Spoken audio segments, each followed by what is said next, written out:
Is it time? It is time for us to do what we have been doing, and that time is every day. We'll know in a very short period of time, but it looks like it could be something that will be not good. Believe me, not good. I see issue with that. And again, hey. You're not going to be able to insult your way to the presidency. That's not going to happen. I don't know who created Pokemon Go,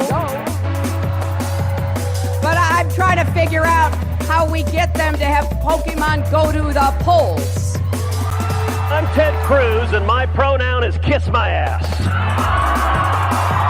So when you think about it, there is great significance to the passage of time in terms of what we need to do to lay these wires, what we need to do to create these jobs.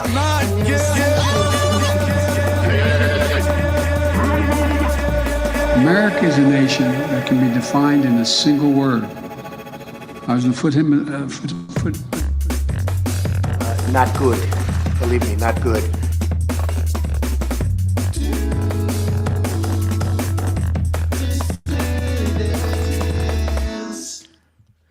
Hello, dissidents. Welcome, one and all, to a Tuesday matinee edition of the Do Dissidents podcast. Keaton Weiss here with Russell Dibular, of course. Hello. Oh, I'm just going to switch that mic setting up. Now I should sound a little bit. No, mine. I just had I had it set to far away. I just want to say our show has value. Yeah, our show has value. Welcome to the show with value. That's right. Welcome to a very valued show. hey, this was a valued show. It was a valued show. That should be like Walter and the dude at the bowling alley. They cancel your fucking show?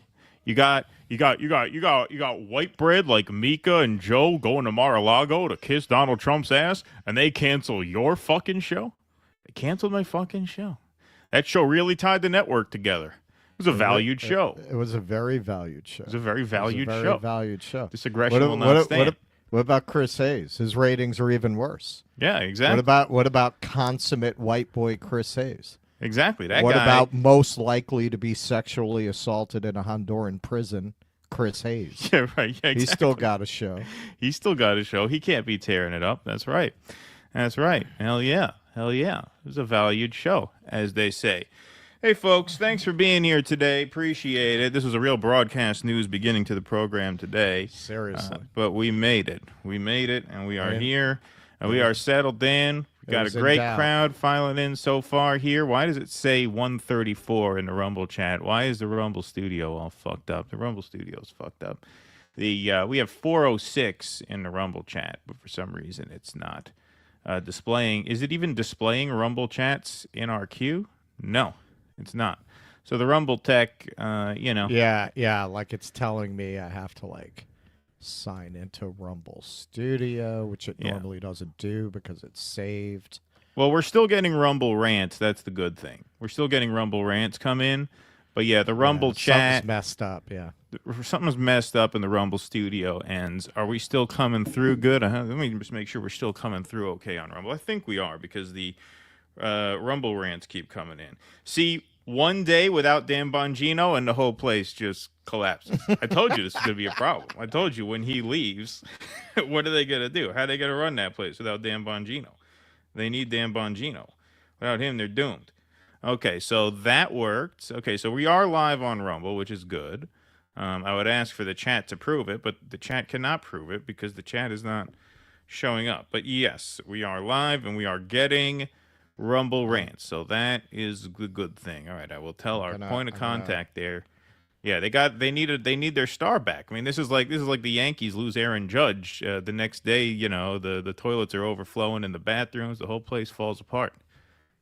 One day without the man. I'm watching now. I'm looking at the chat on the phone. Okay, there you go. There you go. All right. Well, that's that for Rumble, but we do have a good crowd in here. We got 696 strong in the YouTube chat and 437 strong in the Rumble chat, thanks to Jake's handy app that he made for us. So that is great. We will get started. We got plenty of material to get to today. Let's start with a little follow-up in the Elon Musk email saga. That's right. So here's Donald Trump with Emmanuel Macron by his side taking a question about Elon Musk's email ultimatum. For those who don't know what we're talking about, refer you to our last episode. This has been a trending topic on Twitter for several days. Elon announced he'd be sending an email to all federal workers demanding a list of 5 things they accomplished the previous week, and failure to respond would be tantamount to resignation. Here's Donald Trump backing him up on that. From more streamlined communications, there was that email telling employees to give 5 things that they've done last week. Agency heads then told people to ignore it. You're talking about the last email that was sent where he wanted to know what you did this week. You know why he wanted that, by the way? I thought it was great. Because we have people that don't show up to work and nobody even knows if they work for the government. So by asking the question, tell us what you did this week, what he's doing is saying, are you actually working? And then if you don't answer, like you're sort of semi-fired or you're fired, because a lot of people are not answering because they don't even exist. They're trying to find, that's how badly various parts of our government were run by, and especially by this last group. So what they're doing is they're trying to find out who's working for the government. Are we paying other people that aren't working? And, where's all this? Where's the money gone? We have found hundreds of billions of dollars of fraud so far. That's right. That's right. And these people, the reason they're not answering is because, a lot of them, they don't exist. And if you don't respond, you're either fired or semi-fired. I don't know what the hell that means, semi-fired. May want to clarify that. Well, Elon responded to some of the workers who were protesting. Here's what he had to say. Now, you listen to me, you grubby little commoner. You'll work my fields for pittance, and you'll be thankful. No coming back from that. He made his position clear. Exactly. In addition to that, Donald Trump did a little trolling here, posted this SpongeBob meme from his official Truth Social account. Got done last week, cried about Trump, cried about Elon, made it into the office for once, read some emails, cried about Trump and Elon, some more. That's right. But Trump's administration, meaning the agencies themselves, are actually pushing back on this, insisting, of course, that response to such an email is voluntary. This kind of retreads some of what we got into on Sunday, so we're not going to read much from this, but it's a good refresher. Elon Musk's, month-long rampage through the federal bureaucracy appears to have met its first real test. Except the Pentagon. Yeah, as some of President Trump's top loyalists flatly reject the billionaire's demand that their employees justify their jobs or be summarily fired. By Monday, just 48 hours after an email from Mr. Musk with the subject line, "What did you do last week?" landed in the email boxes of millions of federal workers, personnel officials proclaimed the request to be voluntary, even as Mr. Musk renewed his demand. After Mr. Musk's email, several agencies quickly sent out emails telling their employees they did not need to provide the 5 bullet points about their activity that he wanted. There is no HHS expectation that HHS employees respond to OPM, the Office of Personnel Management, and there is no impact to your employment with the agency if you choose not to respond, said an email sent to employees at the Department of Health and Human Services, referring to the agency that sent Mr. Musk's request, the Office of Personnel Management. Well, they would have a lot to answer. What did I do? I transferred 5 gallons of beef tallow from the freezer to the refrigerator to thaw it out to keep the boss happy. Yes, likes it kept a certain temperature, but of course preserved properly. The Department of Health and Human Services added that anyone who wanted to respond should assume that what you write will be read by malign foreign actors and tailor your response accordingly. More on that. More on who was actually going to read these responses later. Because they actually have a different thing to worry about. Not so much malign foreign actors, but a computer, which is going to read these emails, as it turns out. But we'll get more into that in a moment. At virtually the same time that employees were told a response was no longer necessary, Mr. Trump weighed in during a visit with President Emmanuel Macron of France, praising Mr. Musk's demand as genius and saying that employees who did not respond would be fired or semi-fired, as we showed in the previous video. Late Monday evening, Mr. Musk offered another twist on his social media site. So this is in response to Matt Walsh, jolly Matt Walsh, who says, fire any federal worker who didn't answer the email. Fire any who complained publicly about the email. Fire any who complained privately about the email. Fire any who did anything but cheerfully and promptly answer it. Man of the people there, not a bootlicker at all.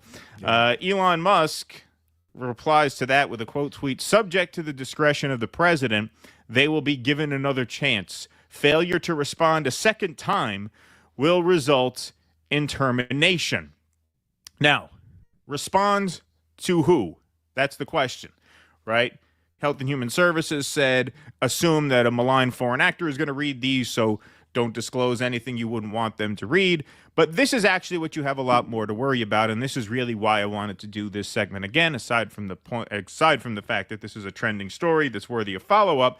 This is what I told you would happen. This is what I told you would happen. Right. Doge will use AI to assess the responses of federal workers who were told to justify their jobs via email. So the idea that human beings are going to be reading these emails is absurd.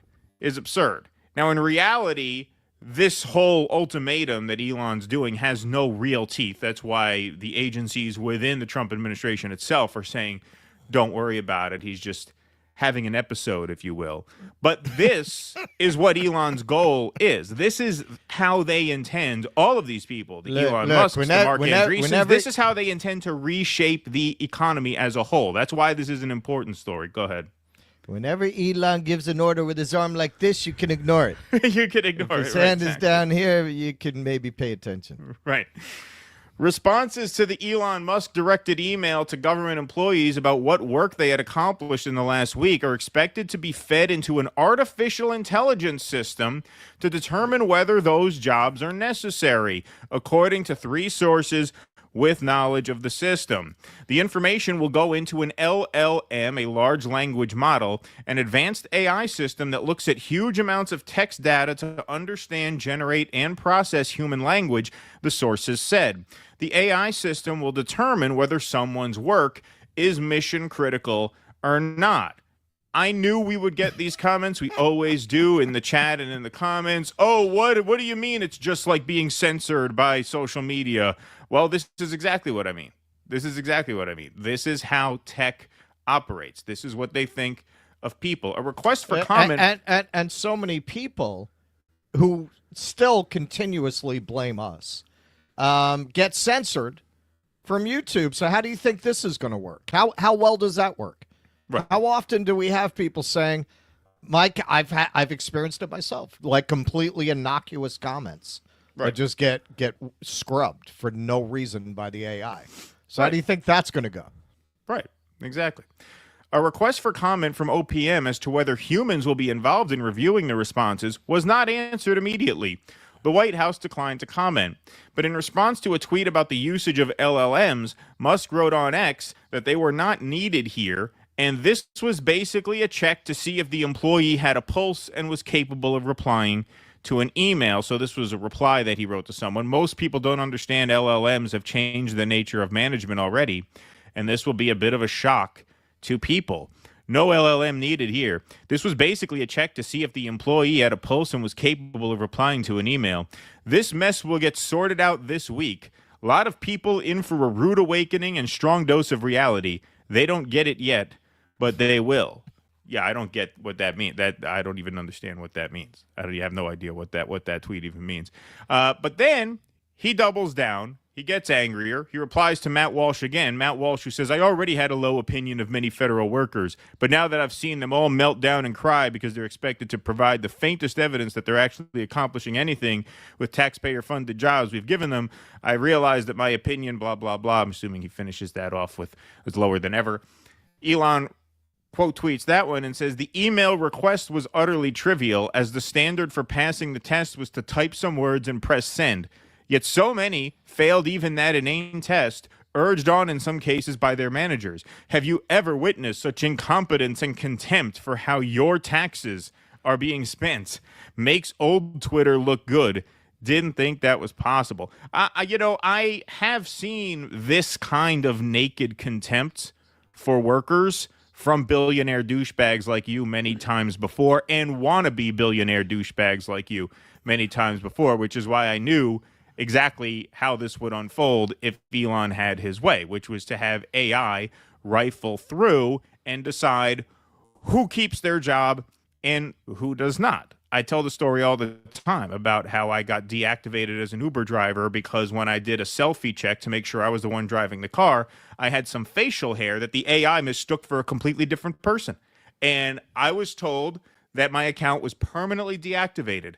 I had about a dozen back and forths with the AI support, and then I had about a dozen phone calls with phone support people who may as well have been AI support because they're reading the exact same responses off the screen that I'm getting when I put into the AI chat. It was only after a dozen calls did someone finally say, go straighten it out at a green light hub, which Uber had at the time a small handful, and this was in a fairly big state of New York, a tiny amount of in-person support centers per state, which luckily was in Queens, which was only 2 hours from my house. If I lived up here at the time, I would have had to either go to Queens or to Buffalo. So I'd have to make a 7-hour trip at my own expense, all expenses paid, missed a full day of work, and even after demonstrating to the in-person support person that this was clearly an AI error, it still took about 4 days to get my account back. So I still lost a week's worth of income. How many Uber drivers do you think could afford to lose a week's worth of income? Not easy when that's your full-time job. This is the level of contempt they have for workers. This is what these people think of workers. And so it is the AI that would determine whether or not your job is worth keeping, which brings us to this. So real trucker Jake Logan, big tough guy.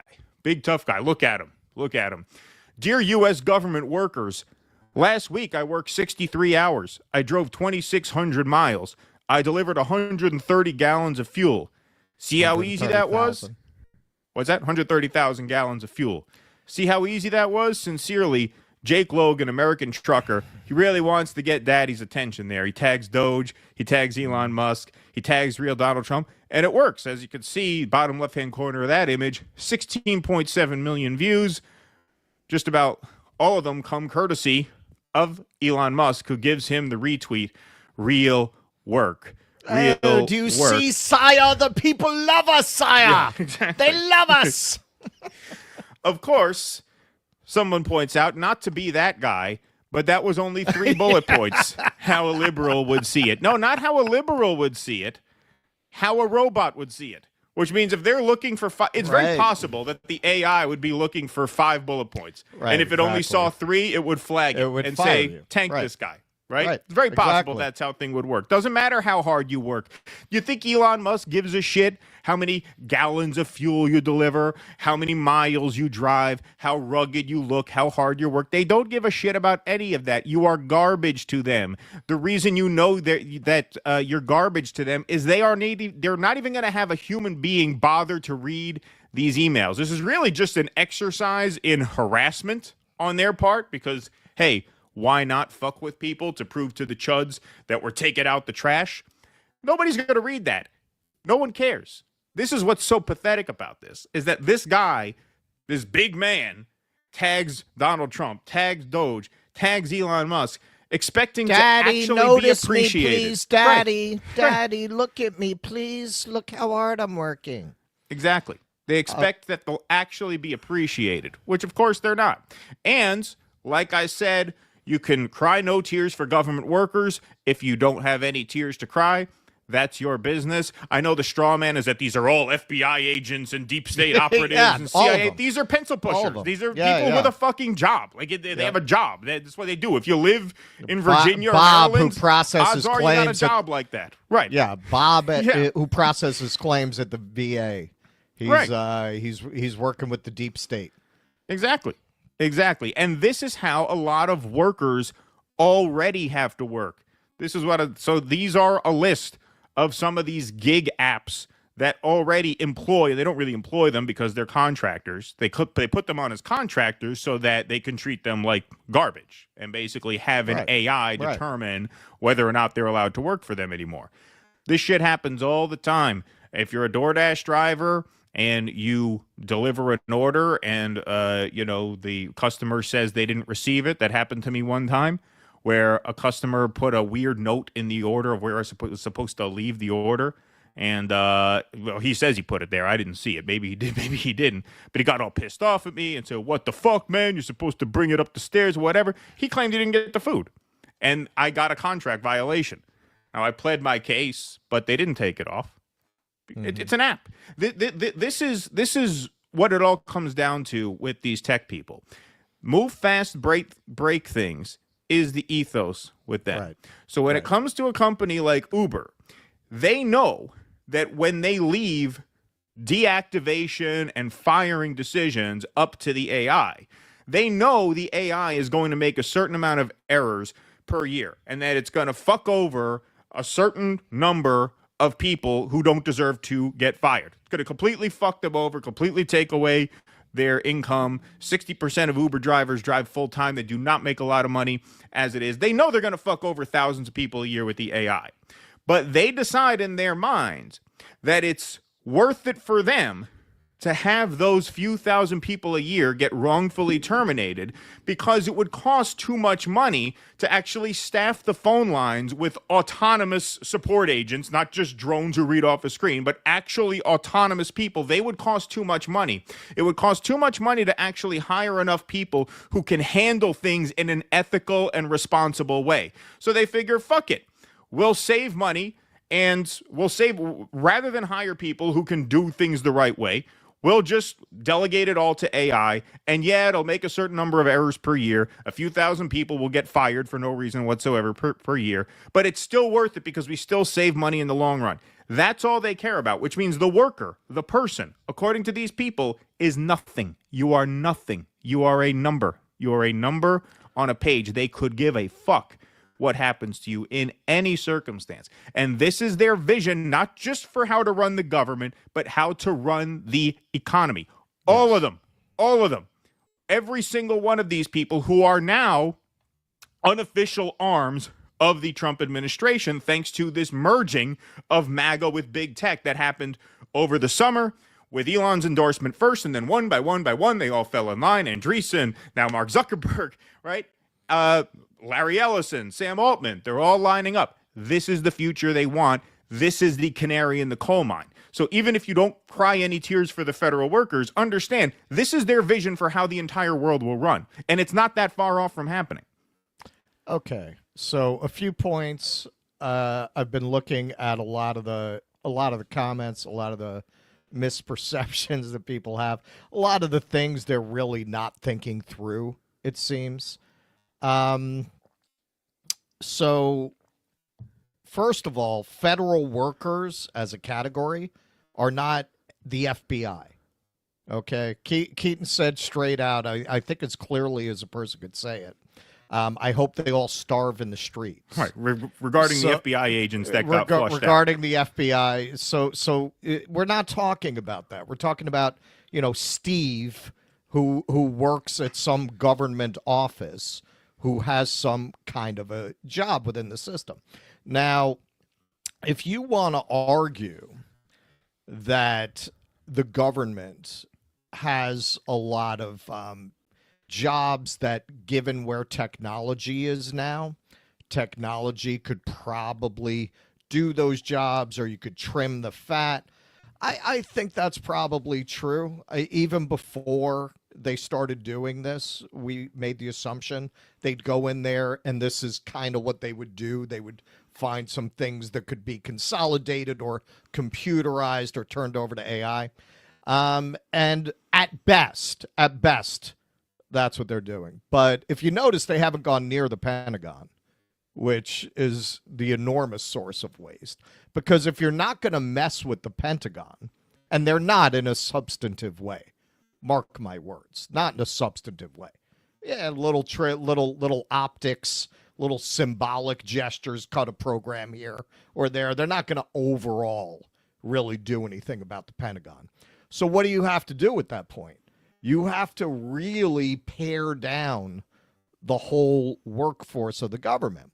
Now, when Sanders had the mic, and we're not fans of Bernie Sanders here, he sold out his entire movement, but you had people getting very angry at who? Billionaires, the rich, right?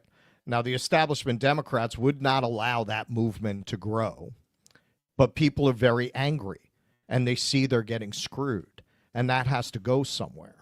So the billionaires grabbed the mic through some of their mouthpieces in the media, like, frankly, Joe Rogan and others, and convinced people that actually the enemy is the schmuck who works at the DMV, right, which obviously is ridiculous. You got Elon Musk here, a guy who hardly pays taxes. 2018, he paid no taxes at all, who has benefited from $400 billion in government largesse between tax incentives, government contracts, and subsidies.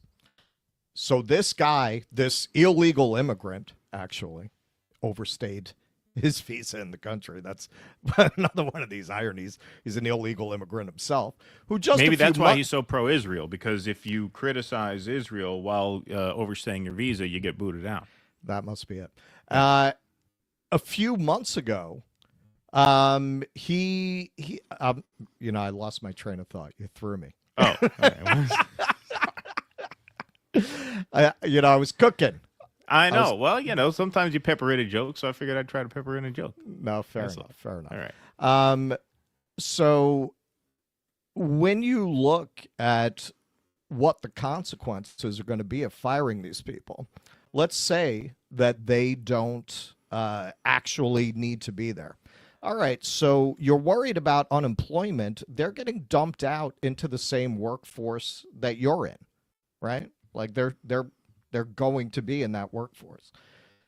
Now, I've seen people say, well, they're going to get hired by private enterprise. Private enterprise is doing the same thing that Elon is trying to do in the government, right? They're paring back people and replacing them with AI and technology.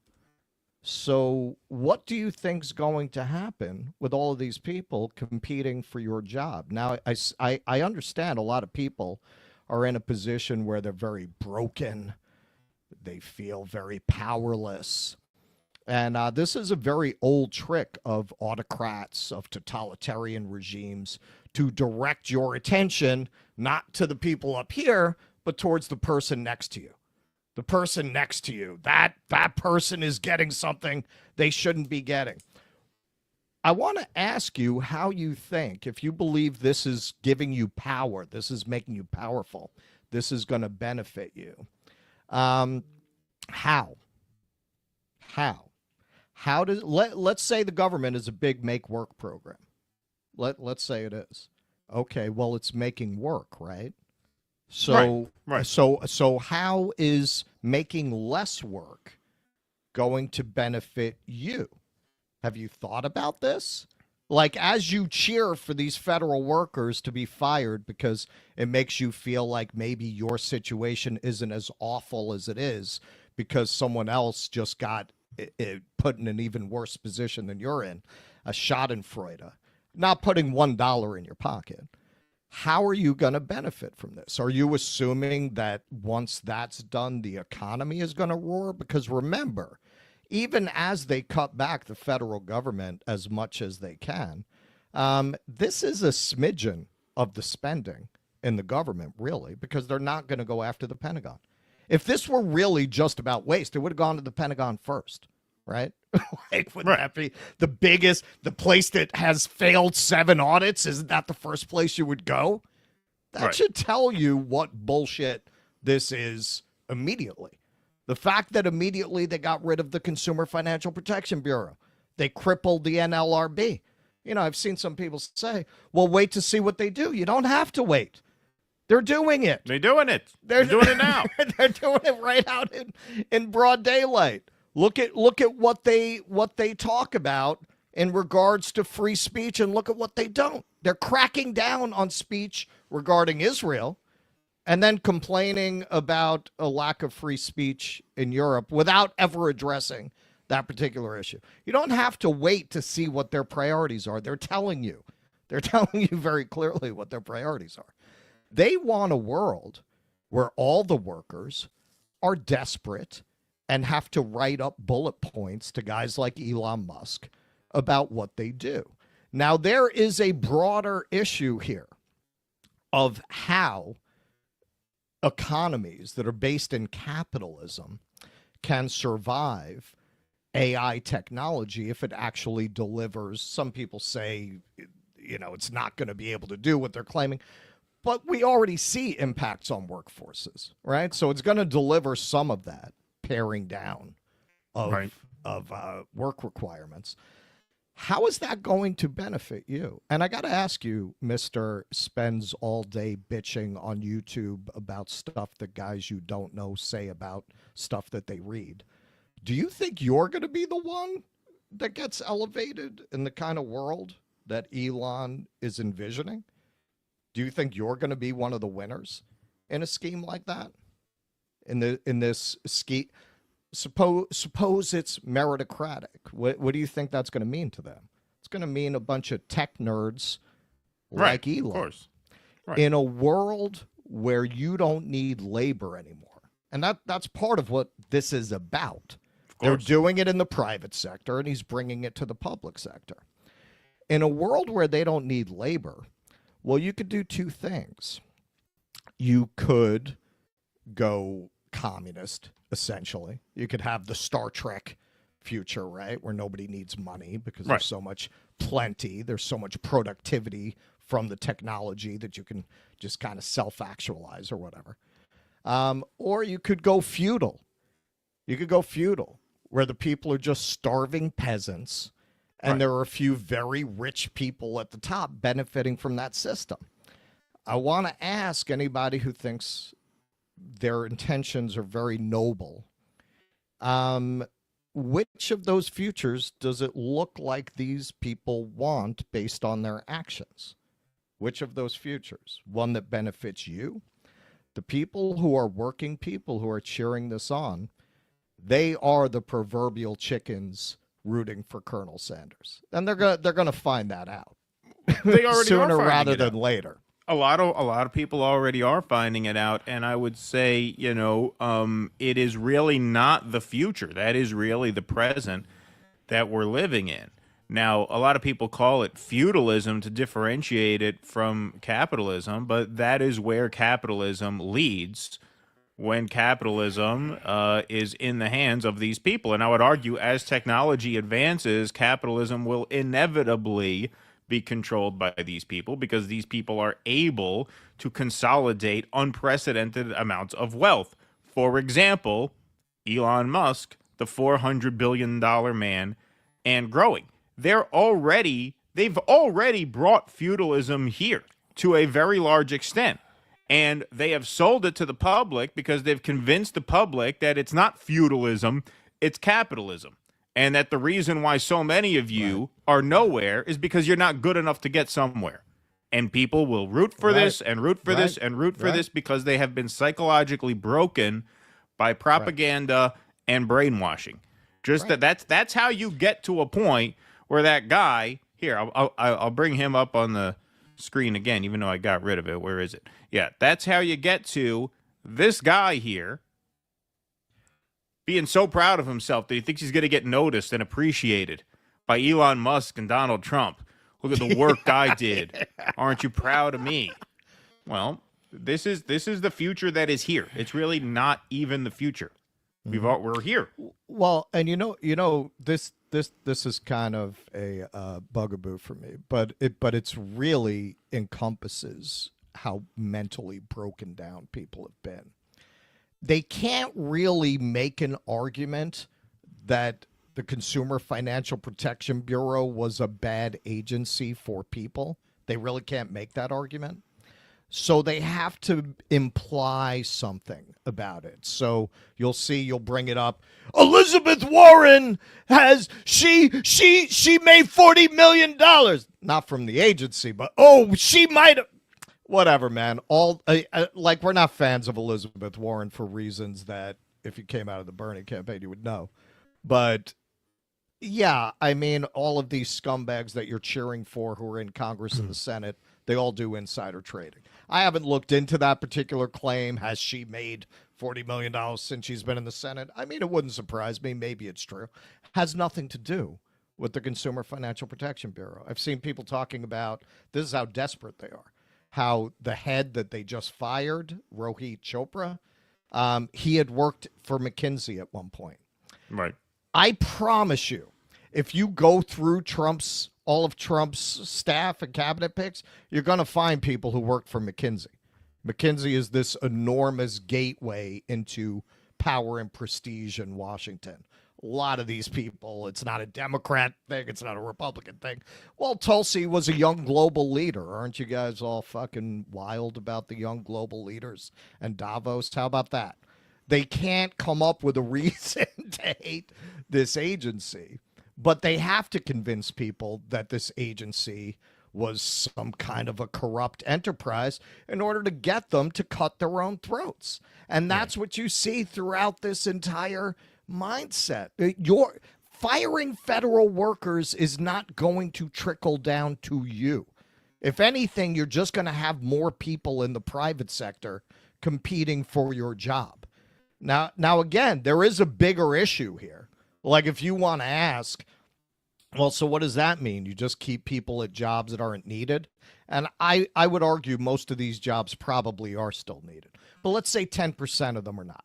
Let's say 10% of them could be automated out of existence without people getting listeria or planes dropping out of the sky and so on. Let's say you could automate 10% of them. You really think they're giving you a $5,000 check? Really? Really? I mean, you know, people can say whatever. There's a very long list of places that any savings they get from this would go before it's going to get to you. Hang on. I thought giving money to the peasants causes inflation. Well, not only that. I thought that causes inflation. What I've heard about the $5,000 check is that it's going to be up to $5,000 per taxpayer, which is what they said, which means it would actually be a regressive reward because you'd have the richest people who paid the most taxes get the $5,000. Oh, and then and then poor people not get anything if they didn't pay any taxes. God damn it! I got my 2738 from Elon Musk. I don't know. That's how I thought it was presented. Yeah. I'm getting a double stuffer at Arby's today. Yeah, right. Look, it passed as prologue. What these guys care about is tax cuts for their own fucking class. Now, they're a little smarter than the Democrats. They might throw you like a few crumbs with that so that you can say, "Oh, look what they did for me." The lion's share of any savings will go to them. And in the end, if you don't go after Medicare, Medicaid, and the Pentagon, none of this is going to have that kind of an effect where you could send that kind of money to the public. They don't want to fuck with the Pentagon. That's why they're trying to go after Medicaid. That's why they're trying to go after Medicare. That's why they're trying to go after Social Security, because they're desperately trying to figure out where they can get a gold rush. And they can't get it here. This is ginning you up and conditioning you mentally for those kinds of cuts. They are trying to get you to celebrate cutting what little social programs America provides to the public, and they're warming you up with the modern version of the welfare queen, right? The lazy federal worker. I'm not saying there are no lazy federal workers, but again, that's not what this is about. Right. And, you know, you might think, well, why not go after Medicare, Medicaid, Social Security first? Because it's not popular to do that. They can't. They have to prime you for that. They have to get guys like this enthusiastic about the idea of cuts before they can go after those programs. All right, exactly. Let's go to some super chats and Rumble rants. Black Spock, thanks for the $10. Thank you guys. You're right on the Doge stuff. My friend keeps sending stuff that they find, but my question is, when is the taxpayer getting the checks from all the found wasted money? Yep, thank you. We just addressed that. Bloodthirsty mayonnaise. So the Death Star commits a genocide. Immediately following, you argue that everyone working on the Death Star is entitled to that employment. Well, no, that's not what we said. That's not what we said, and we kind of addressed that in the previous half hour. So I will refer you back to the segment we just did.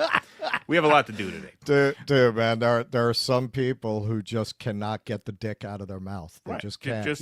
You can smack them, and they'll chow down on it. They'll just make sure it does not get dislodged from the back of their throat. No matter. A lot of these people are just people with jobs. They just have jobs. Right. It's just a job. It's an office. I thought we don't like lazy people. Right. I thought we don't like people who don't work. Right. Exactly. They have fucking jobs. They have jobs. Jax Page says, you guys are doing great work. Keep it up. Thank you, Jax Page. Thank you. Michael Castillo, good afternoon, gentlemen. Has the Pope passed away? I haven't heard that. I'm assuming that would be an alert if he did. So, yeah, I don't think so yet, but I know he was not in great shape. Hillary Hinton, I have this really cool thing that I do for people's birthdays where I post birthday by the Beatles on their Facebook page. Keep it on the DL, though. I don't want everyone copying my thing. I know a couple people who do that, too. Eric Rousseau, the South African prince, needs your work info so he can doge the government for you. Thank you. Eric Rousseau, appreciate that. Tulsi Gabbard has no children, but she once had 101 Dalmatians until she met Christy Noem. Ha-ha, good one, Ken Minji. Can the strike says, DD, you guys are crushing it this year. I love these field trips by Russell with Keaton holding down the fort. Here's a small token of my appreciation. You guys are still my favorite show. Well, thank you, Counter-Strike. That's very kind of you to say. Thank you very much.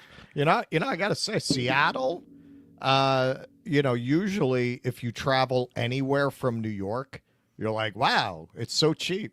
Not Seattle, man. That town is expensive. Yeah, no, Seattle is pricey, for sure. Abiding. During election, Deep State was paying tiny channels $5K, $10K, $15K for propaganda drivel. Now Cheeto, Tulsi, Patel have taken over. How much and who is getting that fattia? And what gibberish they push? Thank you, Abiding. Appreciate that. Breaking news. Trump has just announced Russell Brand to head up new department, Ministry of Open Shirts and Ambulance. Thank you, Ramon Fernandez. No, he's in charge of getting the price of eggs down. Yeah, right, exactly. Egg supply. All right. Why don't we move on? Segment number 2. All right, we're going to do one on Yves Engler. All right. So this was actually originally brought to my attention by a viewer. Okay, so first meet deranged maniac Zionist Dahlia Kurtz. See, I stopped at Zionist because it's the first 15 seconds. Right. I could have said more about her.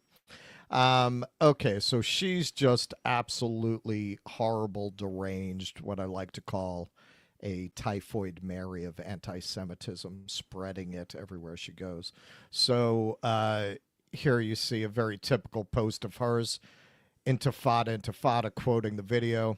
You'd almost think it was legal in Canada to call for mass rape, mass murder, and all-around terror.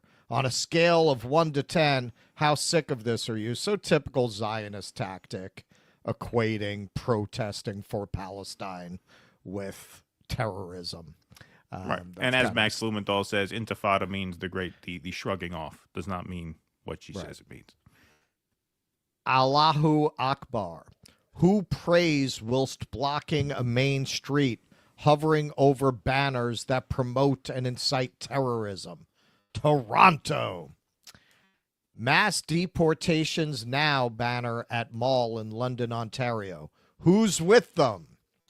Who's with them? So wanting to deport people for protesting. This is what I mean. Like this is an anti-Semitism weapon of mass destruction. This picture. It looks like the mannequin in Rabbi Shmuley's sex shop. She looks like Sideshow Bob if he converted. Yeah. So, this piece of garbage went and called the manager and got a journalist, Yves Engler, arrested in Canada for commenting on her posts on X. So this is by Yves Engler. Tomorrow, this is from last week, tomorrow the Montreal police will arrest me for posting to social media against Israel's genocide in Gaza. Today I received a phone call from a Montreal police officer by the last name of Crivello. She asked me to come to a downtown police station where I will be charged for harassment and indecent communication. Crivello said a complaint was submitted against me months ago by a legal firm on behalf of racist media personality Dahlia Kurtz. Crivello said I had described Kurtz as a genocide supporter and fascist on Twitter. Guilty as charged. Good thing we don't live in Canada. We'd be doing hard time by now. Right. On dozens of occasions, I've responded to Kurtz's racist, violent, anti-Palestinian posts on X. 6 weeks ago, I wrote an article noting, quote, amidst this ever-worsening Holocaust in Gaza, the media and politicians want us to believe Canadian Jews are the real victims. In an egregious example, the Winnipeg Sun just published Dahlia Kurtz mobilizing pushback on Canada's Jew hate problem. Palestinian suffering is omitted from the long profile of an unhinged Jewish supremacist. The article describes Kurtz combating Free Palestine hate fests and selecting Justin Trudeau winner of my 2024 Jew Hater of the Year award. Wow. Now, I don't dig enough into Canadian politics to know. I am assuming Trudeau kind of rubber stamp support for Israel like everybody else. If he didn't, I would think it would have been a story we would have heard about.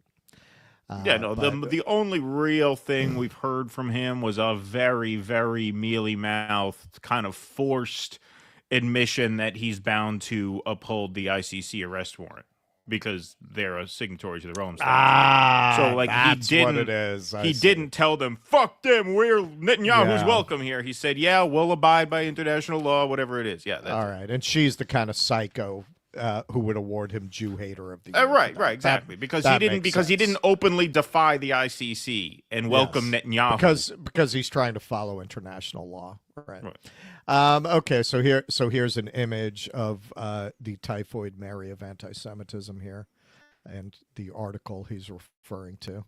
On July 5th, 2024, Kurtz quote tweeted me with the statement, "Hello, Yves Engler. I'm advising you in this one message only that you are harassing me. You are threatening and you're making me afraid for my safety. You must stop this harassment and communication with me. Stop now." Okay, you know what this really sounds like? It sounds very woke.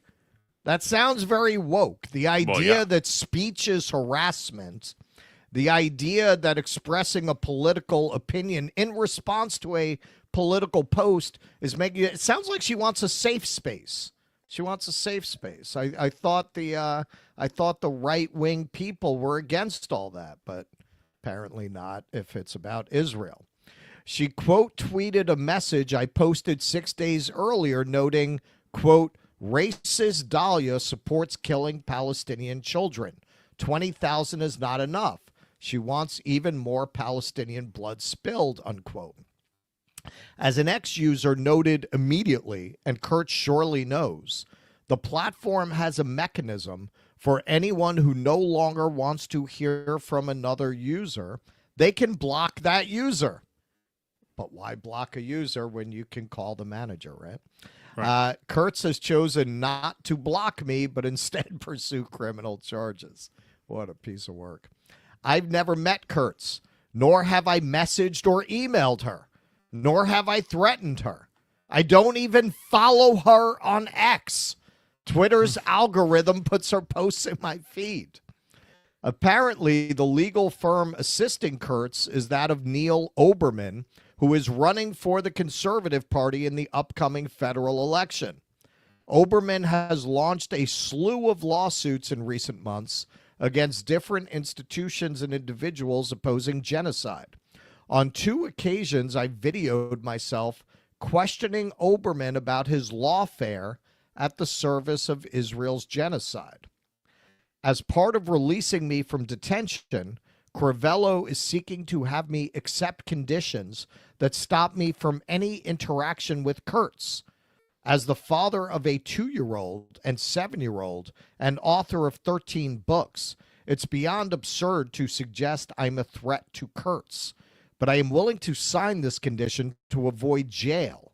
On the other hand, the officer told my lawyer she wants to impose a condition for my release, saying that I'm not allowed to discuss the case. That is a flagrant violation of my freedom of expression, but is presumably designed to protect the police officer, Kurtz, and her legal team from embarrassment. I will refuse to sign this condition and may be detained until a judge decides if this is an acceptable condition. Across the country, advocates of genocide and apartheid have been using the legal system to protect Israel from criticism. They launch frivolous cases to suck up activists' time and resources. Too often, the police and courts participate in this abuse of their authority. Police should not be putting their services at the disposition of those promoting Israel's crimes against Palestinians. The charges against me for posting against Israel's crimes should be withdrawn. Now, obviously, what's happening in Canada, I would have to say, as bad as what's happening here, is worse because while they do have a certain charter, it's not as strong as the First Amendment, clearly. clearly having a court ruling that you cannot talk about someone on a social media platform. On social media. That's what social media is. That's the whole point of it. But, hey, we have a story. We couldn't get to it. Barnard just expelled students for expressing pro-Palestine views. That's a sister university to Columbia. So we are seeing that kind of thing. So, Based Roger Waters released a video about this case. Let's see what he had to say. Voilà, c'est moi, Roger. This is a very short video for Yves Engler. I hope I'm pronouncing your name right, brother. Just in support. I know you're in prison in Montreal, and there's a hearing on Monday. I wish I could be there. I can't be. Dahlia Kurtz, if I'm pronouncing her name correctly, should obviously be locked up in a loony bin with all the other sick little puppies who support the genocide of the Palestinian people. Let's hope this awful nightmare of crucifying people who stand up for human rights goes away soon. But until it does, we must stand shoulder to shoulder. Karen Rodman, thank you so much for sending me this stuff about Eve. Eve, I'm with you all the way, brother. I should be watching on Monday to see what happens. If there's anything else I can do, I will do it. All right. Cheers, brother. All right. That's a real one, man. So Yves was kept in jail from Thursday through Monday. Stuck to his guns, refused to accept unacceptable conditions. And in the end, won on those points, although is still facing charges. So the Gazette, the language here, I got the impression this paper is right-wing, so keep that in mind. Yves Engler makes bail after arrest on social media harassment, obstruction of justice charges.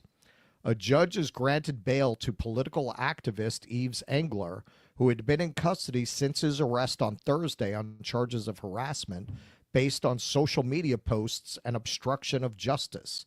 Engler, 45, is accused of repeatedly communicating with two individuals. You see, it won't actually name the person, Dahlia, including a police officer, and won't name the officer. So basically, they argued that by talking about his case, he was obstructing justice. With the intent to harass, as well as obstructing a police officer in the execution of their duties. As part of his bail conditions, Engler agreed to a number of conditions, including to appear in court when required, reside at the address he provides, inform the court in writing in advance of any address change, and from being physically near the complainants. He also agreed to not make references directly or indirectly about the police officer complainant. However, a key point of contention in court between parties was the conditions surrounding his social media activity and references to the other complainant, an individual who is an outspoken advocate on issues related to Israel and Judaism. Ultimately, Engler agreed to a condition prohibiting him from contacting the complainant or tagging their account on X or any other account belonging to them on any platform. However, the condition does not prevent him from posting on the issues so long as he does not tag the account of the complainant. Since Engler's arrest, that shouldn't even be legal. Since Engler's arrest, some have raised concerns over freedom of expression. PEN Canada, which advocates for free speech, issued a statement on Monday saying it was, quote, concerned that charges have been brought against Yves Engler in connection with his publicly expressed opinions on the conflict in Gaza. Engler is now due back in court on April 25th. Until then, he remains bound by the bail conditions set by the judge. And this is Yves Engler's comment on it. Free speech win. After spending 5 days in jail, I was released without restrictions on my ability to discuss the charges brought against me. The judge effectively forced the Crown to drop its bid to muzzle me. Why did an author spend 5 days in jail to be allowed to write about the charges brought against him for criticizing Israel and the police? Why was I initially charged for social media post criticizing Israel? Why are the police claiming my writing about the case amounts to harassing them? The Crown should immediately drop all charges against me, apologize, and compensate me for my imprisonment. Hear, hear, but I would not hold my breath. Hey, this is coming here. This is coming here. Yes, we have a First Amendment. It makes it more difficult. But look at the point he made. They use these cases to harass activists. Right. And under a friendly administration that has made it very clear that they are willing to conflate pro-Palestine speech with terrorism and hate speech, they don't have to win in court. They can just tie you up for years in court. Not only does that have the impact of destroying your life, it has a chilling effect on everyone speaking out. How many pro-Palestine protests are you seeing now compared to what you were seeing before? Well, yeah, I mean, look, they use this schools kind are back of intimidation. in session. What's that? Schools are back in session. Oh, yeah. You're not Yeah. seeing it like you were. Not like you were. I mean, in fairness, there have Even been no a decent before amount, even but not- before the ceasefire. Right. Yeah, no, I mean, look, the point of this is to intimidate people, is to shut people up, and there's really no safe harbor. I mean, Europe is terrible, Canada's terrible, the United States is pretty bad as well, as we witnessed through the end of 2024, and now we'll see what happens if and when, and we hope this does not happen, but if and when this ceasefire falls apart and things get, really gruesome again, at the kind of scale that the violence happened over the past year, and you do have protests in the streets, then you'll see what the crackdown is going to be. It's not going to be mild, right. And there really is no safe place for journalism now. Like I can't really think of one, at least not in the Western world. I mean, they say, well, would you rather do the show in Russia? Maybe. I might feel, yeah. I mean, actually, yes, probably. Probably. Like, I think our opinions would be, I think they'd probably leave us the hell alone there. I think they probably would. I mean, this is the position you're put in. It's very funny because it used to be that people who were critical of the United States from the left often thought of Canada or Europe as a haven. I think in the back of their mind was always kind of, and sometimes out front, worst comes to worst, I'll go to Canada. Worst comes to worst, I'll go to Europe. Not anymore. Yeah, no. That's worse than here, at least for the time being. Yeah, in this realm, it absolutely is. And so Yves Engler is out of jail now, but not quite a free man. He's out on bail, but he's still April 25th. He's still facing charges. Yep. So, yeah, we will stay on that, and hopefully those charges are dropped, and we will definitely follow this case more as that date approaches, for sure. We should try to get him on. Yeah, that would be good. That would be great. And we'll get her on. We'll get them on together. Yeah, right. Yeah, I think we could do a Piers Morgan style debate. Exactly. George Odinson, thank you for the donation. Trump just signed his latest executive order, and Mel is furious. Gay prima nocta, nationwide same-sex wedding announcements will now be included in his daily briefs. Cabinet gets first picks. Lucky. Thank you, George. Michael Mike says, doctor treated patients, AI, human are an essential.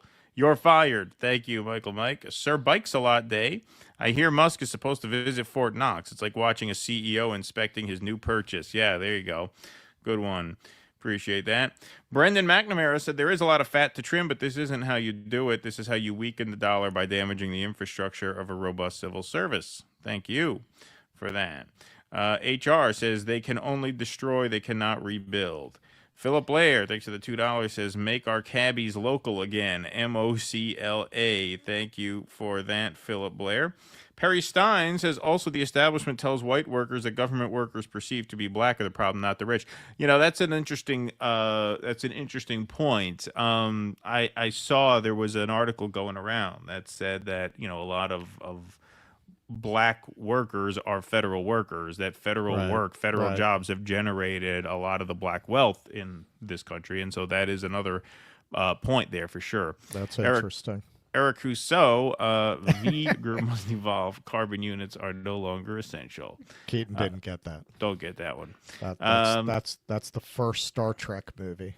Oh, yeah. I don't know that one. Federal hiring. The Voyager probe had eventually become sentient like hundreds of years in the future. Back from the Road says federal hiring should be used as a jobs program to build infrastructure, high-speed rail via the CCC and TVA like the New Deal. Win-win-win for workers, business, and the economy. Thank you. Appreciate that. Let's see. Otacon says, Hegseth says he wants to see 8% annual cuts to the Pentagon budget. I don't know if it will actually happen, but they already fired 6 generals, so it's a fallacy that they're not cutting defense spending. No, I didn't say they wouldn't cut any defense spending. I don't think Russell said that either. We'll see. We'll see if they really dismantle. Hegseth talked about the $8 billion. That is a drop in the bucket. This is what I mean. Like, I think they're aware of that glaring hypocrisy. Right. And they'll do a couple of symbolic things. Right. They can't just not do anything. Right. And then the chuds have a fig leaf when they want to argue about how daddy is going to save the country. They'll go, see, they cut $8 billion and they stopped buying pens from that company that was overcharging for pens. Miserable Lib. Musk is that one asshole boss we've all had. We're going to work every day was an adventure in WTF. Yes, thank you. Absolutely, yes. Yep. You dirtbags are the greatest couple since Bogey and Bacall, or at least the Ponch and John. Sorry about the dirtbags thing. Thank you, Killer. No, we're dirtbags. We are. Guilty as charged. Dan Richmond says, the job market is shit right now. Been out of work since my aneurysm and started looking around. 20 years experience and a master's degree, and I could barely get an interview. Would you like fries with that? Well, sorry to hear that, Dan, but that is another point. You know what you haven't really heard a peep out of these people about? The economy or inflation. I haven't really heard Trump say anything about inflation this past month. That's only gotten worse. Yeah, it's only gotten worse. About that. This is what I'm saying. Like, just think for a second. If they get what they want and you have hundreds of thousands more people in the job market, are you assuming that you're going to outcompete them? Right. Why? For what reason do you think that? A lot of these people are going to be the ones later on saying, yeah, I got fooled. I thought they were going to make America great again. Now I'm living in a van down by the river. Yep. An abandoned one that doesn't run. Yep. Absolutely. I think that's on its way. All right, folks, this is a crazy story. This has been getting a lot of play. The video that we're going to show about halfway through this piece has gone pretty viral. Idaho town hall meeting turns chaotic after woman is forcibly removed for shouting at speakers. So we have a Jose Vega protege out in Idaho. Yep. A Republican-hosted legislative town hall meeting in northern Idaho descended into chaos after 3 plainclothes security workers forcibly removed a woman who was heckling the speakers. The incident Saturday at Coeur d'Alene High School, first reported by the Coeur d'Alene Press, drew widespread attention after videos of the turbulence were posted online. Now more than $120,000 has been raised for Teresa Borenpole's legal costs, and the police chief has asked to have the security firm's business license revoked. The city attorney's office also dismissed a misdemeanor battery citation against Borenpole in the interest of justice. They claimed that she bit them when they were trying to drag them away, which we'll see in the video. It's not exactly clear that happened, but that's what they said. Coeur d'Alene Police Chief Lee White said Monday, and detectives are reviewing video to determine whether the security officers violated any laws. Roughly 450 people attended the legislative town hall hosted by the Kootenai County Republican Central Committee, said the organization's chairman, Brent Regan. All of them were told that security officers were present and that anyone who refused to respect the rights of others would be removed from the event. Still, videos show cheers and jeers were erupting throughout the crowd at times, including when one lawmaker mentioned legislation that he said protected doctors from being forced to do abortions. Women are dying, one person in the audience shouted, and doctors are leaving our state, another yelled. A moderator tried to quiet the crowd, scolding people for popping off with stupid remarks. Some town hall. That's when Borenpol, a Democratic legislative candidate who has run unsuccessfully in the deeply Republican region, began to shout as well. Is this a town hall or a lecture, she asked, others in the audience echoing the question. By that point, Borenpol had been warned at least 3 times to stop interrupting the speakers, said Regan. So here is the video by Anonymous, Uranon Central. It says, MAGA Nazis in Coeur d'Alene, Idaho, dragged out people at a town hall when they opposed cuts to Medicaid. The citizens were attacked and detained by unknown assailants, while a MAGA speaker mocked the victims and thanked the rest of the crowd for being docile, subservient cowards. That's their editorial. But you can see the speaker and hear the speaker pretty clearly in the background, kind of taunting her as she is confronted by 2 guys who look like they're in plain clothes. These look like civilians. They never told her who they were, which made this a pretty frightening episode. So this is video that's gone pretty viral. 2.5 million on this tweet, but this same video has been tweeted out many times and it's probably amassed over 50 million by now in total. So here we go. So there she is, in the kind of redhead. That is shameful. I think what we've got right now is a situation where these folks are trying to filibuster and shut this whole program down. Unfortunately, they're being successful. To all of you who came here to Who the fuck are you? Let me see your badge. I applaud you for sitting there and quietly listening. I promise we will get back to you. In the meantime, we've just got to be a little aggressive with some of these folks here. Get a little aggressive with some of these folks here. The guy on the stage commenting on what's going on. You're not helping. You're not helping. You are not helping. Excuse me, Sheriff Norris. This gentleman is assaulting me. This man is assaulting me. This man is assaulting me. Is this your deputy? Is this your deputy? No. No. Is he your deputy? Is he a deputy? No. He's our deputy. Who the fuck? Hey. Who are you? She's saying, who the fuck are you? These guys just come up and start grabbing her. I mean, it's insane. No, these were private security people, but they had no badge, they had no credentials, no nothing. They just looked like civilians. I guess they all had the same black coats. Maybe that's supposed to be a sign.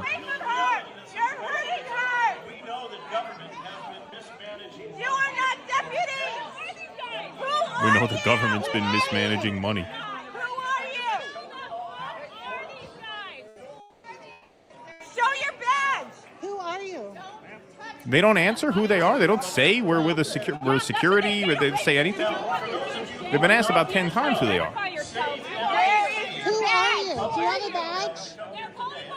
Where is your badge? Where's your badge?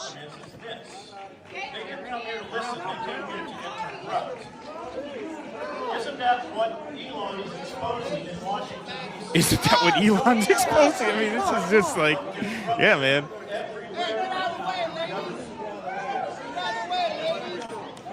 Do you have a badge? Do you have a badge? Do you have a badge? Where's your badge, sir? Let me see it. To identify yourself. Let me see your badge. Where are your badges? Who are you and where are your badges? They keep being asked who they are. They don't reveal anything. I mean, that is an eerie scene, man. That is it's a creepy scene right there. Like, why wouldn't they just say who they are? Why wouldn't they say? All right. So this is what's so dangerous about things gaining this kind of momentum. Okay, we saw during COVID right, that the liberals thought that people who didn't take the vaccine should go to camps. I think it was like 57% or something. It was a majority thought that that was how that should be handled. Once you have that kind of momentum, people will go along with things that are absolutely monstrous. And now we're seeing it from the other side. You know, we all like to think. Are you done with the video? Or are you still? Yeah, I'm done with the video. Yeah, we have more exhibits. I don't know if they said they should go. I think that number was like they should be allowed to work. They should have to stay home. I don't think it was that high for camps. But well, we could ask Noam Chomsky. He was one of them. Well, who thought they should go to camps. Well, fact check us on that. We all like to think.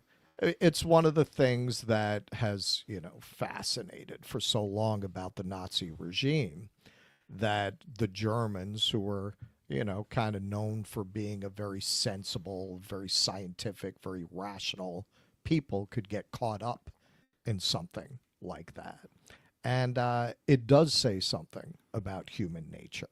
Laurie Anderson has a line in her song, "Oh, Superman," that I always think of. When love is gone, there's always justice. And when justice is gone, there's always force. Right. That is what you're seeing here. Look, when you have small tribal communities, everything's based on personal relationships, right? You don't need a justice system like that. Justice systems are designed to check the impulses that people have under circumstances of civilization, which is impersonal and by its nature not based on love, because you don't know anybody, right? So now you have to have justice. Now, once justice breaks down, everything turns to force. A lot of what justice is about is to check that impulse to turn to force. Once things start to go in this direction, where you start giving people permission to address things that way, that can spiral out of control very quickly. That's what's so creepy about that. Yeah, absolutely. So here she is outside.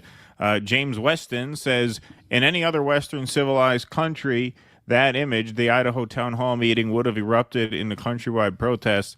Those guys had no ID, weren't law enforcement, wouldn't identify themselves. Reaction in America, crickets, you are so lost. And yes, crickets is right. If you look, that has 4 views, and I was one of them. So yes, crickets is indeed. No, and I know without even looking that you're going to get a lot of people, good, they should have cracked your face. Right. Yeah, exactly. That's what you have. And look at how the Idaho Tribune covers it. They cover it. They tweet out, "We have photos of the bite. Right, Teresa Borenpol is currently in jail for biting security officers at KCRCC Town Hall." So the implication for biting security officers. They don't mention that they went up to her, grabbed her, dragged her out of her seat. And refused to identify themselves. They had no credentials, no badges, no nothing. That's how that gets covered in the press. Now, this was a local newspaper, which gives a few more details as to what happened immediately preceding that, because obviously the cameras turned on once it was already in motion, right? So there's no video of what happened immediately before that. As the town hall got underway and legislators made their remarks, Borenpol said the audience cheered and jeered at turns. Yes, seemed like an active town hall where people were standing up and protesting and then sitting back down and shame, and then they sit back down. All right, quiet down. This is what happens at like contentious town halls. I went to Obamacare town halls in 2009, same thing. You got a lot of people stand. That's why they went to the town hall, is to go and scream at people. That's a lot of times why people go to town halls, is to buzz balls, right? Nobody was telling people cheering to stop cheering, but anytime there was a negative reaction, we were scolded, she said. I felt comfortable expressing displeasure because people were very openly expressing their appreciation for the legislators there. Borenpol said the turning point came when Representative Ron Mendive, Republican from Coeur d'Alene, spoke about how he helps to take care of Idaho's public lands as co-chair of the Resources and Conservation Committee. I screamed out of turn, admittedly, Phil Hart stole timber from public land, Borenpol said. That's when they seized on me, apparently referencing some corrupt deal from years past. But if you notice, when the video starts here, they come up to her and say, you got to leave. She's not screaming at the moment.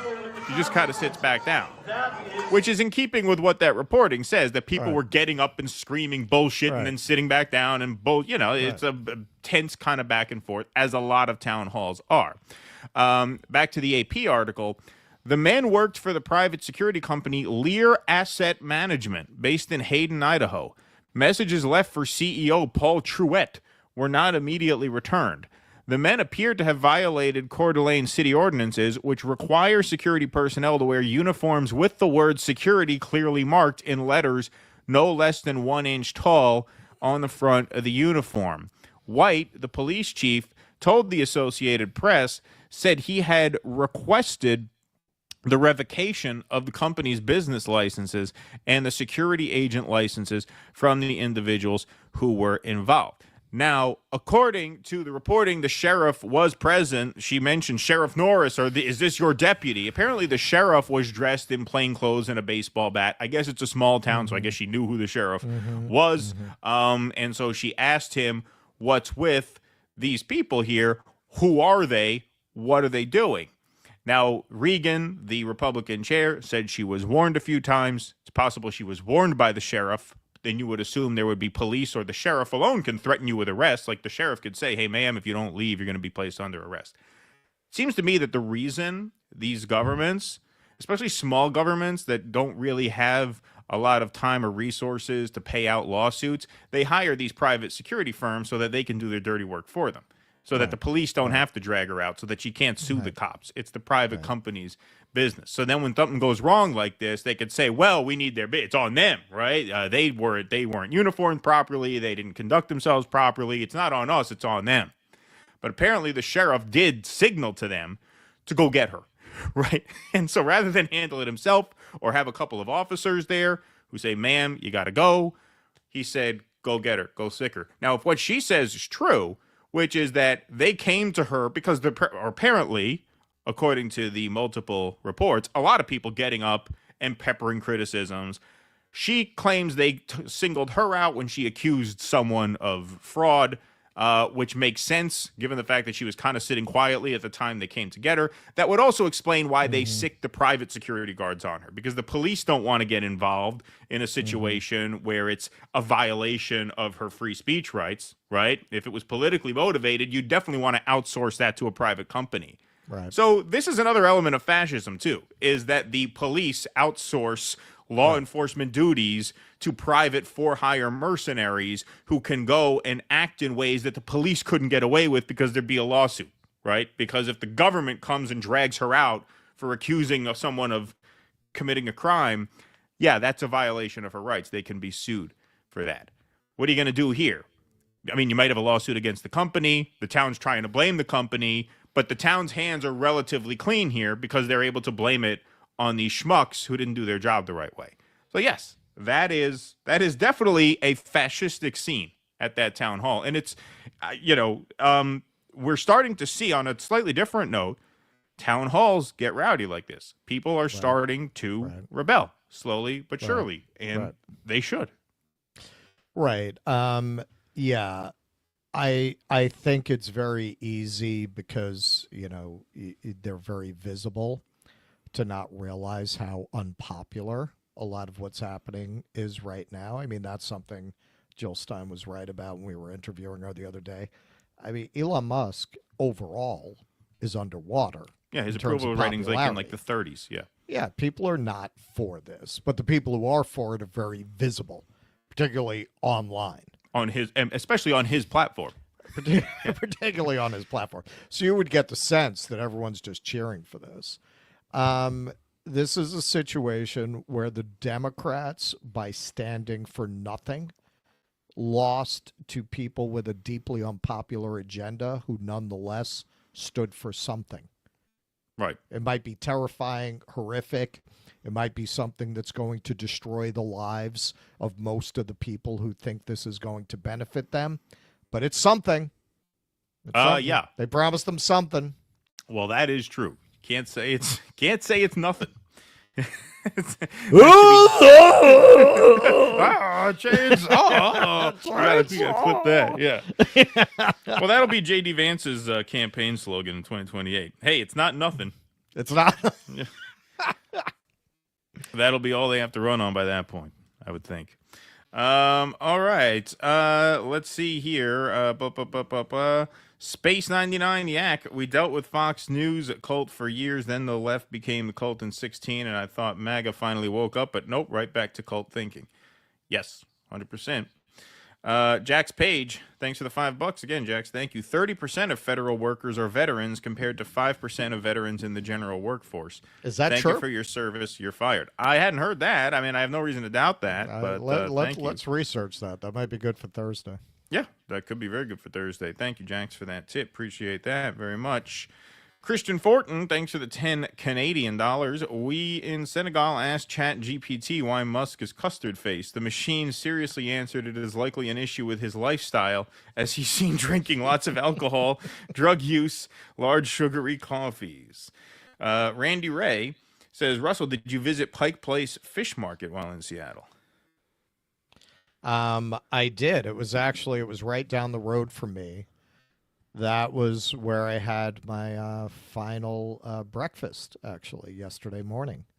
Ah, nice. Black Spock. I went to Biscuit Bitch.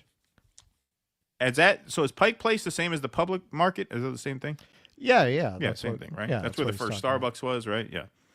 Yeah, it was. It was very nice. It was very cool. Like, Seattle is very nice. It's very charming. I mean, frankly, it's kind of almost artificially quaint at this point. That's what I was saying. Like, you could see it was probably really cool before it got found. Right. Like if you had gone there back at like 89, 90, it probably would have been fucking awesome. Those were the Nirvana days. Those were the grunge days. Yep.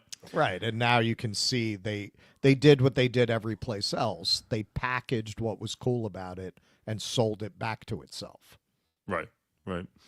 My question was rhetorical, says Black Spock. I know we're not getting those checks. Gotcha. Thank you, Black Spock. Appreciate that.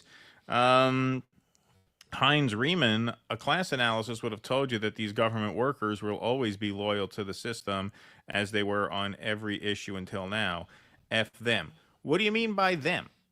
You're falling for the propaganda that every government worker is some CIA spook or FBI agent. You're talking about people who, like, when you have a problem, like when the IRS sends you a letter and you call to see what's up, the person who answers the phone, that's a federal worker. Right. That's who these people are for the most part. Now, I don't love them. I don't love getting letters from the IRS. I don't love talking to the IRS. But at the end of the day, they're schmucks with jobs, like the rest of us. Like, they're not. I thought we want people to have jobs. Yeah, why the vast why do majority you of these hate people with a job so much while not reserving any of that hatred for defense contractors, scumbag, trust fund, billionaire, real estate developers? Like, none of that hatred for those people. It's almost like you've been manipulated not to hate the people who control the levers of communication.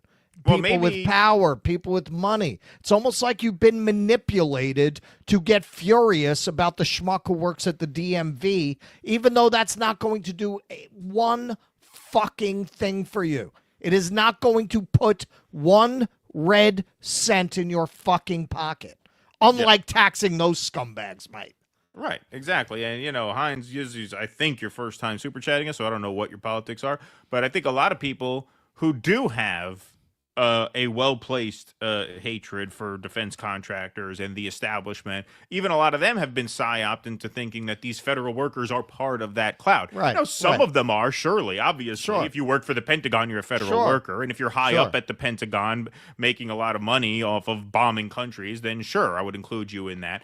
Don't forget, most of the people who profit from war are not federal workers. They're private defense contractors. Exactly. Most of the people who you think you're mad at when you trash federal workers are actually not federal workers. They're the people who get contracts from federal workers, like Elon Musk, incidentally, defense contracts. Right? Well, but even so, I'm not saying there aren't scumbags who work for the government. We're telling you the vast majority of people, when they talk about federal workers, are pencil-pushing working stiffs like the rest of us. Right. Yeah. Right. Well, this is where you can see how psyoped people are. Because when you say that, they go, "Oh, so why are you defending USAID?" We've done whole segments where we're like, good, let it burn. Let the FBI burn. That's great. It's two different things, but they're telling you it's the same thing so that you let them do whatever they want. By the time you realize what the agenda is, it's going to be too late, man. You're fucked. I want to ask you something, man. Elon is king, right? Say he's king. In theory, some people say he is, but say he's king. You think he's hiring you? Right. You think he cares if you can't find a job in his world? Right. Okay. Well, now keep going. You're living in a country where he basically bought the government. He literally bought the government. He paid $225 million. He got it cheap. And now he's running things. In the world that he creates with that power, how do you think you're going to do? Right. You ever ask yourself that? Like, what do you think? Because they tweet out the trucker guy, they like people like that? I mean, just like the nobility of old. I mean, they love when the starving peasants celebrate them. Oh, look how much the people love me. They love the cheering throngs at the balcony, but they're not going to change the feudal system. They like it. They like it that way. In this case, he's taking the final steps to make the system truly feudal, and you're cheering for it. Yep, indeed. Philip Blair says Kurt should be arrested for PSOP, premeditated stupid on purpose. Thank you for that. Appreciate that. Noah Goop says Trudeau rubber stamped Israel's genocide, claimed to be stopping arms shipments, but got busted just selling them through some other channel. Back from the road, so some profited $10,000 plus off moving 130,000 gallons of fuel 2,600 miles by paying this schmuck $500. Yes, thank you. Yeah, good point, Charles. That's an excellent point. That's a very good point. Meanwhile, a union driver made the same and got to sleep. There you go. Thank you, Back from the road. Appreciate that very much. Stoop sign, bet a Canadian jail's like U.S. jail, except cleaner, with handcrafted maple benches and a lot of stuffed moose and deer heads for weapon hiding. Thank you. I was a USPS worker until about 9 months ago, moved abroad after years of saving and living with family.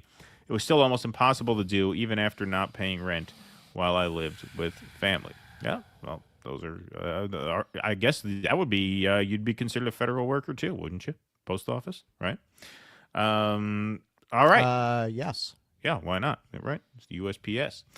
All right, folks, we're going to get into another developments in the reshuffling of things over at MSNBC. Joy Reid was the most notable example of someone who got canned and canceled, but hardly the only example. Rachel Maddow actually chimed in on this and actually criticized the bosses at the network, calling it a bad mistake to cancel Joy Reid, suggesting her own network is racist for doing so. Let's hear from Rachel Maddow. Even bigger programming change is at 7 p.m., 7 p.m. Eastern, where Joy Reid's show, The Readout, ended tonight. And Joy is not taking a different job in the network. She is leaving the network altogether. And that is very, very, very hard to take. I am 51 years old. I have been gainfully employed since I was 12. And I have had so many different kinds of jobs, you wouldn't believe me if I told you. But in all of the jobs I have had, in all of the years I have been alive, there is no colleague for whom I have had more affection and more respect than Joy Reid. I love everything about her. I have learned so much from her. I have so much more to learn from her. I do not want to lose her as a colleague here at MSNBC. And personally, I think it is a bad mistake to let her walk out the door. It is not my call, and I understand that, but that's what I think. Yeah, I'm sorry. This is what scum of the earth these people are. What did you learn from your colleague who lied about her old homophobic blog posts and went so far with the ruse as to get the FBI involved in investigating the possibility of time-traveling Russians, having gone back to change her blog posts in anticipation of her future career? That's the person that you love the most of all the coworkers that you've associated with. God, I just don't understand how MAGA wound up looking like a more attractive option than you fucking people. Well, the other thing about that, hold on, before we play more of that, you know, she says it's not her call. I don't know to what extent she couldn't have twisted their arm. I mean, she is the kind of person where if she walks, they're screwed. So could she have gone to management and said, hey, you know what? You fire her, I'm leaving. I think they would have kept her if she had done that. Can she walk? Didn't she just sign a new contract? Well, she should have just said, well, fuck it, I quit. I'm not doing the show. Like, if she went to the mats for her, she probably could have saved it. Maybe. But here she is saying, hey, this is a bad move. All right, let's go. And I understand that, but that's what I think. I will tell you, it is also unnerving to see that on a network where we've got two non-white hosts in primetime, both of our non-white hosts in primetime are losing their shows, as is Katie Fang on the weekend. And that feels worse than bad, no matter who replaces them. That feels indefensible, and I do not defend it.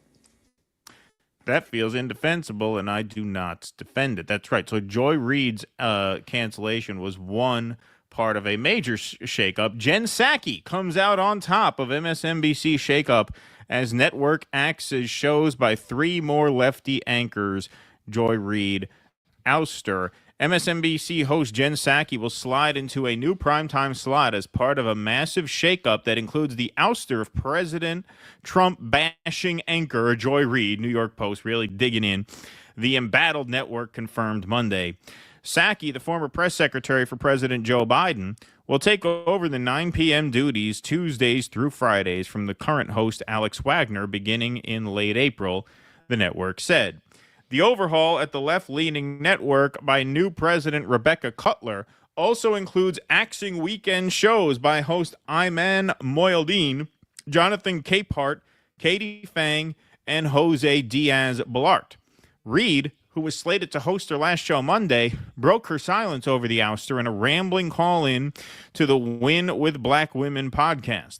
I've been through every emotion, from anger, rage, disappointment, hurt, a feeling that guilt. This is the beginning of this video here that they are referring to, which went pretty viral last night. So here's Joy Reid. They're all so many people, but I've been through every emotion from, anger, rage, disappointment, hurt, feeling that, guilt, that I let my team lose their jobs.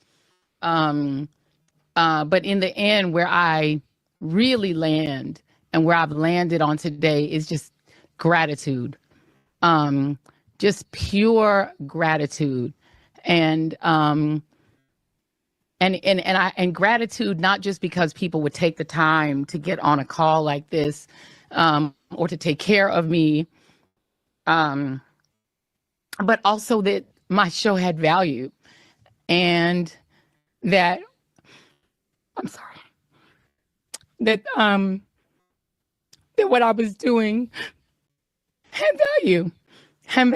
And in the end, I try not to cry on TV. And I say this is kind of like me on TV, so I apologize. And that it mattered. I see Karen is there, and she's been texting me as well. And so what I will just say is that in the end, thank you. Where I land is that the moment of guilt that I felt, that I went hard on so many issues, whether it was the Black Lives Matter issues of a young baby or a mom or a dad that was killed, or when we opened up people's eyes to the fact that Asian Americans were being targeted and not just Black folks, or went hard for immigrants who've done nothing but come to this country like my parents did and try to make a life and defended them, or whether we've talked about what the president is doing that is subversive to the Constitution, that is injurious to our liberty, defending books that people find inconvenient, that Nicole Hannah-Jones put into our spirit, that we need to understand 1619 as the real founding of this country, whether it's talking about any of these issues, and yes, whether it's talking about Gaza and the fact that we as the American people have a right to object, to little babies being bombed. And And not enough of a right to object, to the point where you would like boycott the Democratic ticket. Like these people who want all this credit for speaking up about this, who ultimately manufactured consent for the Democrats, I just find that to be a very hollow talking point. But anyway, that was pretty boring, which could explain why her show was canceled. But there are some other theories out there. Go ahead. Yeah, I mean, she had terrible ratings, but, Glenn tweeted something out, kind of facetious, but I think it's true, that Chris Hayes actually has worse ratings. So that is actually a point, like, why you got that warm bowl of oatmeal still on the air? Like, why does Chris Hayes have a job? That's a valid point, like, why her? My theory of why that is, like, I think it's partly the Palestinian thing. I think it's also like they're in a very tough spot because trying to be something like a news network, but cable like CNN kind of has that nailed down, and it's not a great business to begin with, as you can see from their ratings. So they kind of have to stay in this resistance lib lane. But even within that lane, Joy Reid is just everything wrong with identity politics made flesh. I think it's just too much, man. I mean, look at her. She's throwing in the 1619 Project, which has about as much historical veracity as the ingredients on a Cheerios box. It's just that her whole show was just these kinds of very identity politics, very just batshit anti-racist talking points. If they're going to try to broaden their audience beyond 16 people on the Upper West Side, they kind of got to get rid of her. Well, she's also, probably one of the higher paid hosts. I mean, Maddow obviously takes a lot of the money, but she gets a decent amount too. So that opens up some space. Before you go again, funny story. I've never mentioned this on the air. So, I worked the Bernie Sanders Washington Square Park rally, the famous rally in 2016. And so did Liat, who was my wife at the time. She volunteered. And she wound up sitting next to Joy Reid once he started speaking. And Joy Reid actually questioned her about why she was there and why she was supporting Bernie Sanders. At that time, like, she wasn't as prominent as she became later, so it wasn't that clear what her politics were, and how much she hated Bernie Sanders. Right. So we kind of just took it at face value. But she was there kind of like asking people, like, why they supported him. Clearly more hostile than she let on about it. Yes, indeed. Psaki will begin filling Rachel Maddow's time slot once the network's highest paid star returns to hosting just one show a week on Mondays. Maddow was tasked by the network to host 5 days a week during the first 100 days of the Trump administration. Wagner will remain at MSNBC as a senior political analyst. So Psaki's replacing Wagner as Maddow's 80% fill-in 4 days a week. Cutler's moves to shake up the network have angered some MSNBC insiders. She's canceling 2 hosts that made history. Alex Wagner is the first Asian American primetime host, and Joy Reid was the first black woman cable primetime host, one source told The Post. Capehart and Moyledine will lose their current weekend shows and move to new roles. Capehart will take over anchoring the morning edition of the weekend, while Moyledine will helm the evening version of the program. Fong and Diaz-Balart, who helm shows from Miami, were told their programs will end as the network sunsets its South Florida-based operations, according to the network. Fong will stay on as a legal correspondent. So we'll go through the list here and look at everyone who is either getting canned or demoted and downgraded. Joy Reid, Katie Fong, Ayman Moyledine, Jonathan Capehart, Jose Diaz-Balart, Alex Wagner, and then, of course, Jen Psaki gets the promotion. So we'll take a little closer look at this. We'll take a little closer look. If you like warm oatmeal, you'll love Jen Psaki. Yes. So we're going to take a closer look. And by a closer look, I mean a literal zoom in. Lower.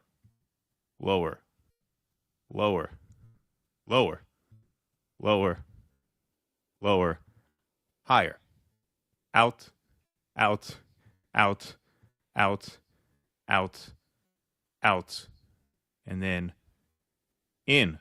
Yeah, does seem kind of strange. I mean, it does seem kind of strange that the white girl is getting the promotion, and that you have what, six black and brown hosts either getting canned or getting demoted. Yeah, not a great look for a network that really makes PMC identity politics and diversification of PMC types really its only ethos. I mean, the Liberal Project is really defined by the diversification of the PMC. And it is really kind of weird when you combine the fact that Psaki comes in and that you got 6 anchors, black and brown anchors, like leaving. somebody so white you need sunglasses to look at. Yeah, exactly. I mean, it is kind of strange. Did that slideshow show up for you? Because I just saw like blurs, all those slides. Yeah, well, that's what I was going for. Those blurs. Okay. That's a zoom in. It's a zoom in. All right, on the hues. Yes, indeed. So here's Keith Olbermann pointing this out. Joy Reid by MSNBC. Of course it was racist. MSNBC has only ever had 4 women of color solo anchor their own shows, and they've now fired all 4 of them. They've also just fired Alex Wagner. How many protests do you expect to hear from Maddow and O'Donnell and all the rest? It stinks. They give him a show back. All right, I guess I'll take it. Yes. So yes, I'm gonna change it from the inside. Yeah, exactly. Yeah, I love this tweet.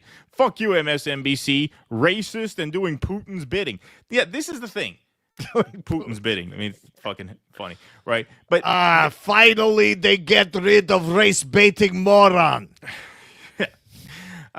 Here, I don't even know who this person is. The Fiosa. So MSNBC, NBC cancels Joy Reid's show on some straight up bullshit like they did with Tiffany Cross, Melissa Harris Perry, and Tamron Hall.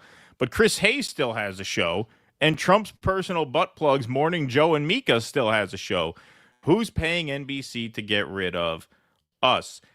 Yeah, this of course was going to. That's a fair point. Yeah, of course. This was of course gonna stink because look, the people who watch MSNBC are the people who take this stuff the most seriously, right? Like the whole Liberal Project is, like I said, the diversification of the PMC. These are the people who take representation in elite circles extremely seriously. And so when you, I mean, you fire or demote 6 people, all of them non-white, and then Psaki gets the big job, which is the Maddow replacement. Right. You leave Hayes on the air, whose ratings are in the toilet as well, and you keep Joe and Mika on the air, who alienated a huge part of your viewership by going to Mar-a-Lago and kissing Trump's ring. Of course, that's going to look pretty bad. I mean, it kind of looks bad to me, and I don't even give a shit. But it's going to look really bad to people who watch NBC and absorb the politics of MSNBC, which is diversity is the end-all and be-all of virtues, particularly diversity among upper-class people. Like, of course that was going to look bad. Of course it was going to look bad. Obviously it was going to. Like, why wouldn't you get rid of Chris Hayes just to make, hey, listen, Chris, you got to take one for the team. Sorry. We got to let one of the white boys go. And your ratings suck, too. It's not like he's tearing it up, right? His ratings suck, too. I think his ratings are worse than hers, right? Okay, but in the end, his ratings are worse than hers. Yeah, they're worse. In the end, I mean, at first we were thinking, because they got rid of, what's the other guy's name that they're getting rid of? The other pro-Palestine guy. Oh, Ayman Mohyeldin, yeah. Right, so first we were saying, well, maybe it's a Palestine thing, and that might be part of it. But when you look at it as a whole, it does look like they're trying to trim the dead weight, but the thing is, everyone on that network is dead weight. They're all dead weight. I mean, the whole network has awful ratings. Everybody on there is terrible. So, like, why Joy Reid? And exactly, not Chris Hayes. And you're right, like, just for the optics. Now, they're trying to get around it by replacing her with Simone Sanders, who I'm sure will be equally obnoxious to watch. And what, Michael Steele? Michael Steele, yeah. Ann Menendez, the daughter of the crook. Right, so that's how they're trying to avoid the racist charges. like, I don't think they are motivated by racial animus. The optics. No, I don't think so aside, either. Yeah. I think they're trying to get rid of the dead weight, but it is telling which dead weight gets to stay. Exactly. Right. Exactly. Like it is a network of dead weight. What, Nicole Wallace is not dead weight? I mean, who is she tearing it up in the ratings? You got Hayes. You got who would Morning watch Joe. that? Right. You got Joe and Mika, who really, I mean, did a lot of damage to the brand of the network by doing what they did with Trump. So you would think, I mean, whatever their ratings are, it hurt the network downstream because a lot of people stopped watching because of that, right?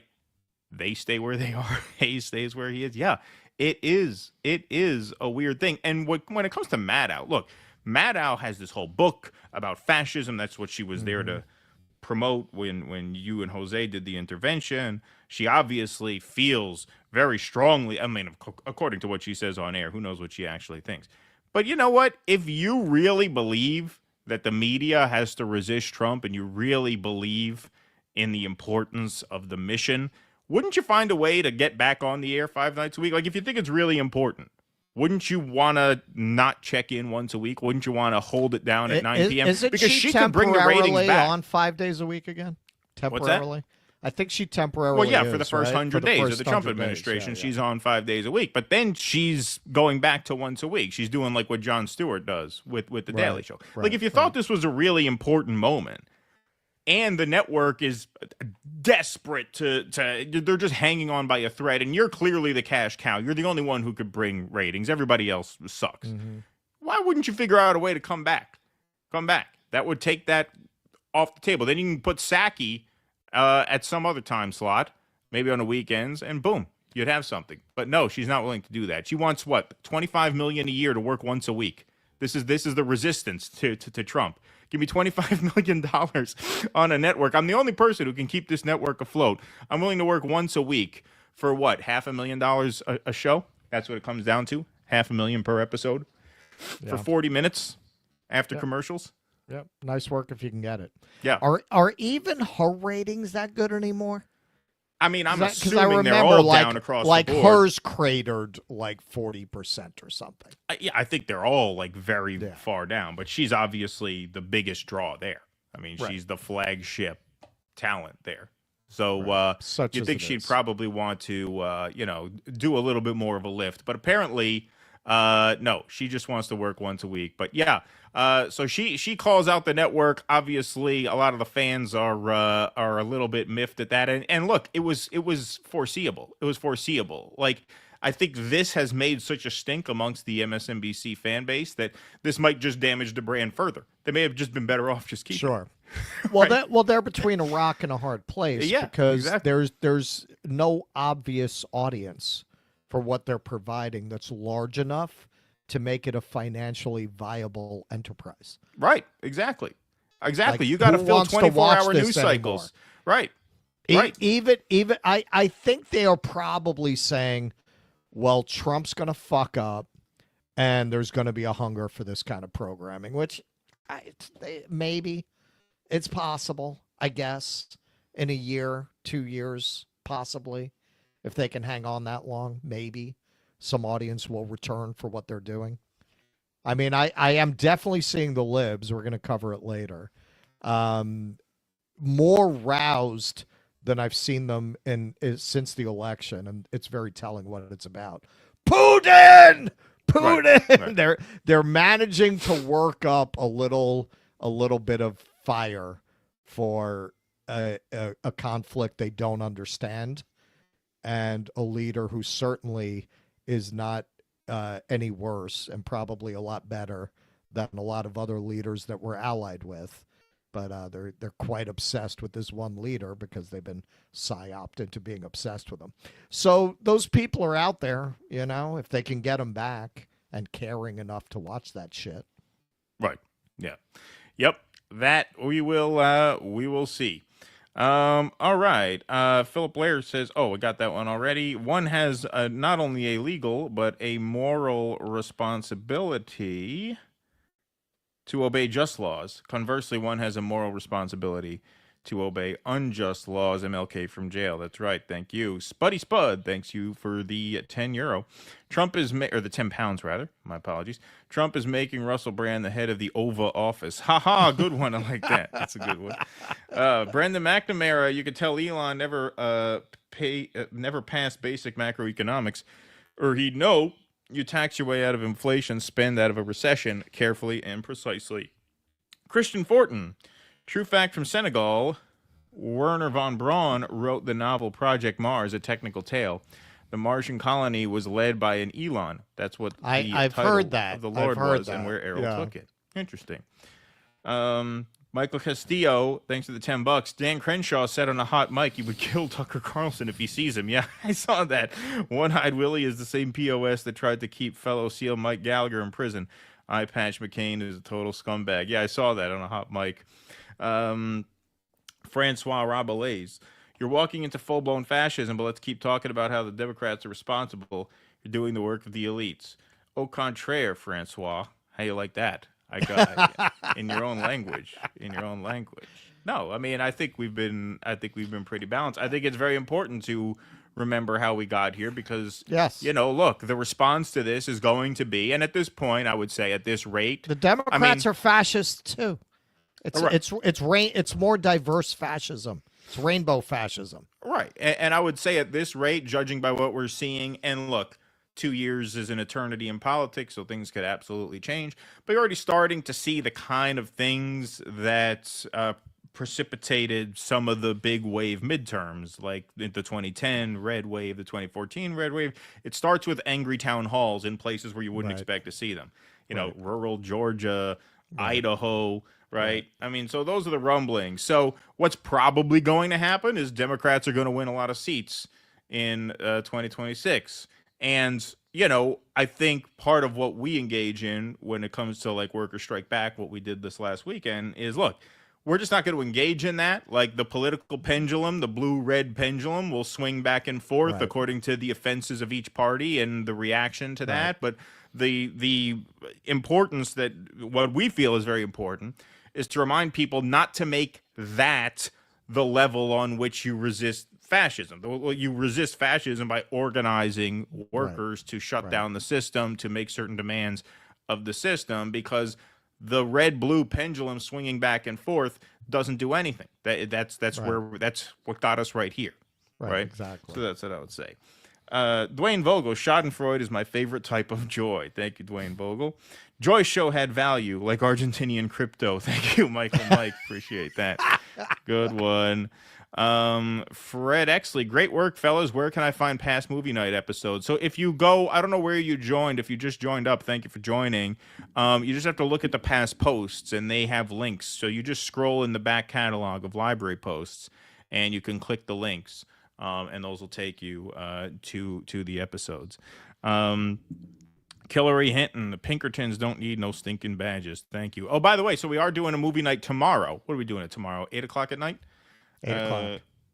8 o'clock. We're doing Bob Roberts. That's movie night tomorrow for paid members. We'll get into more detail when we do the scroll after the next segment. Coeur d'Alene was the former home of the Aryan Nations compound. Coincidence, maybe? Oh, that's interesting. I know there's a lot of neo-Nazi shit in, like, Pacific Northwest inland. Like, I've heard that about, like Eastern Oregon and stuff like that. Yeah, that's where that movie Green Room takes place, about the neo-Nazi punk club. That's like in Oregon. I hear saw that, yeah. That's a hotbed of that there, so that kind of makes sense. Thank you, didn't know that. Appreciate that. Okay, all right, let's move on. Oh, we got some breaking news in the show business world. All right, okay. I'm getting a nerd out. I get to do this a lot. So, breaking news. This news broke in Puck magazine overnight. Kathleen Kennedy to step down at Lucasfilm. Wow. It's happening. After years of speculation and polite urging from observers like me, Kathleen Kennedy has informed Disney, as well as friends and associates, that she will exit as Lucasfilm president by the end of the year, per 3 sources. Disney and Kennedy's personal publicist declined to comment. Not a huge shock, of course.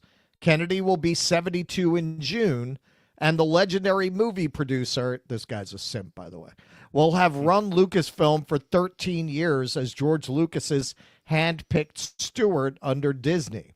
Kathy was actually planning to leave last year, I'm told, and had even set up an exit interview with a journalist, but she decided to stay for one more year. She was like, I think there's still like a smidgen of life left in these franchises that I haven't snuffed out, but one more year, I bet I could make every last person never want to see a Star Wars or Indiana Jones movie again.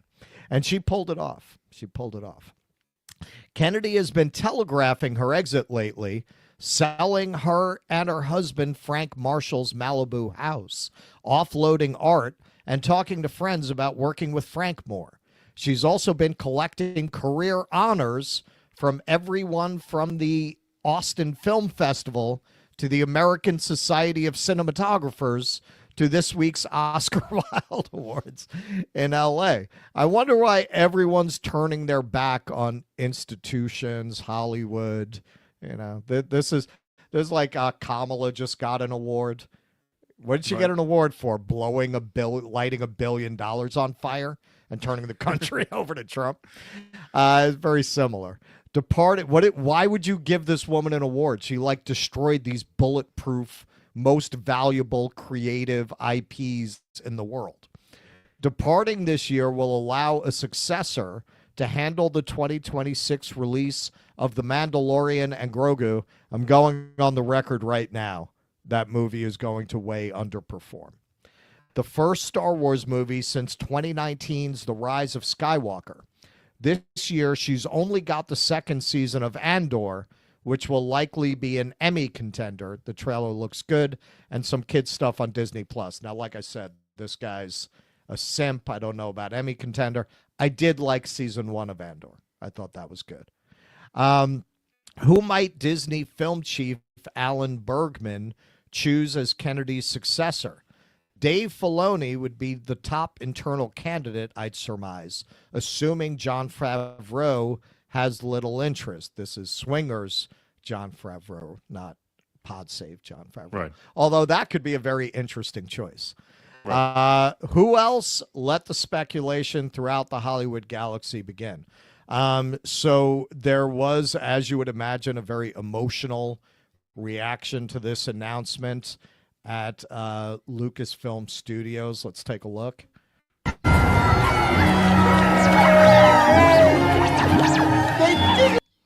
So they were in tears over there about this turn of events. Very sorry to see her go. So there's a lot of speculation about what did it. Did she choose to leave? Is she being pushed? Very much like with Scientology. Nobody really had a handle on Scientology. All the media was afraid to really go after Scientology until South Park did their iconic Tom Come Out of the Closet episode.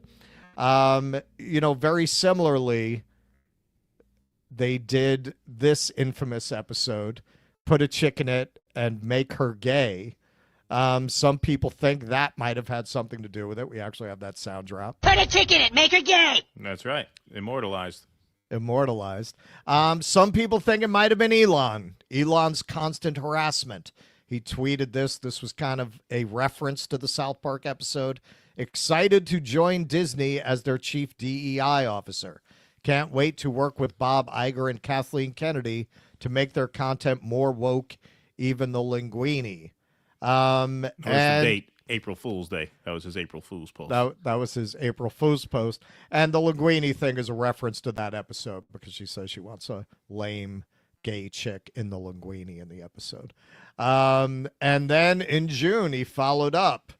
Elon Musk slams Lucasfilm boss for killing Star Wars with woke propaganda more deadly than the Death Star. Now, this could be a possibility because, Iger did actually go to Mar-a-Lago and bend the knee. So the idea that Iger might have sat her down and said, listen, you got to go. You're killing us. The longer you stay here, the more Elon's going to tweet, and he's basically tells Trump what to do. You got to go. It's possible. Now, funny enough, the best commentary I found, the real nerd channels haven't had a chance really yet because this just broke. Barstool Sports. This is not what's his name himself, but this is Jerry Thornton. Portnoy. You're thinking Portnoy. Yeah, this is not Portnoy. He only covers pizza, but pizza and football. You know what? This was a surprisingly balanced article because he talked about, all the rage that a lot of the fans have saying that she made it too woke. And he doesn't completely dismiss that, but he makes an excellent point that I would say is closer to the mark. To my way of thinking, what she's really been guilty of all along is making lousy movies and TV shows. The problem with the Star Wars sequels made on her watch isn't so much that she built them around the Rey character. It's that they suck. Rey is boring. She has zero character arc. They put her in the exact same situation as Luke Skywalker, but removed all the motivations, challenges, setbacks, losses, and personal growth, and skipped right to the part where she's awesome and has amazing magical powers that no evil can overcome. This is the hero's journey he's describing. Then at the end, you do the hero's journey, but take out all the conflict and make it all about finding out how awesome you are. Then at the end of the trilogy, just threw Palpatine back in and there and made it so he was raw dogging Rey's granny back in the day. That's less about forcing a socio-political agenda into your movie about space wizards than it is about just awful storytelling and not having the slightest idea why the source material resonated with literally billions of people over the last 4 decades.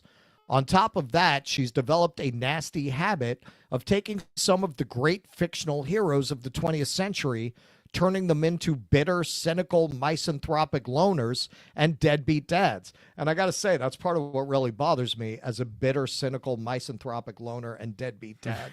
Yeah. I have not appreciated the slam on those types. Then replace them with plucky, resourceful, indefatigable young females. First with Han Solo and Luke with Rey, then Indiana Jones with what's-her-name. Instead of, I don't know, making an original story about an original, plucky, resourceful, indefatigable young female protagonist. But this is what Hollywood does now.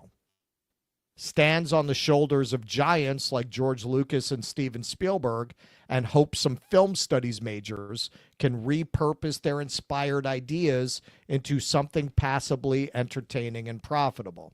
I think that is, as my erstwhile co-host might say, I think that is very well said. Exactly. It's not that you couldn't diversify these leads. It's not that you needed to keep. I mean, you go back and you watch like the original Star Wars now. Yeah, man, it's like it was made by the Aryan Brotherhood. Yeah, sure.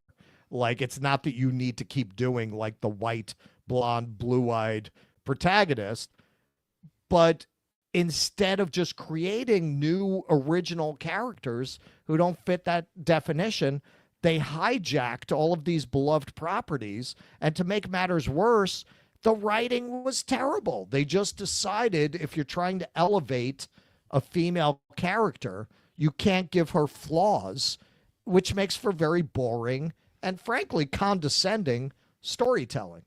And we had female original heroes like Buffy that all the nerds loved. All the same nerds that loved Star Wars and Lord of the Rings and all that shit. They all loved Buffy. They all loved Angel, which had these strong female heroes and protagonists. It's just that they inserted ideology with the assumption that they didn't actually have to make a good movie. They didn't actually have to follow the basic rules of screenwriting. So he called out a few receipts in this article that are worth noting. Some of her lowlights. There was her decision to fire one of her stars over some tweets proving that the force isn't all that female, of course, referring to the Gina Carano firing, which got a lot of fan backlash. Terribly misguided creative decisions that have fans hating or outright ignoring the very IP they used to love. Disney's The Acolyte has a lower Rotten Tomatoes score than the worst show in TV history, the Star Wars Holiday Special. So I had to look this up. All right. So The Acolyte and this right here, you want to see the difference between cultural elites and actual people. 78% critics rating, which I got to say is low for something that went so far out of its way to push all the woke buttons.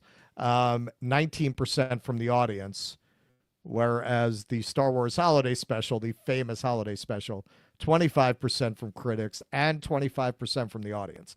Now, that's kind of fair because the Holiday Special, on some level, it's so bad it's good.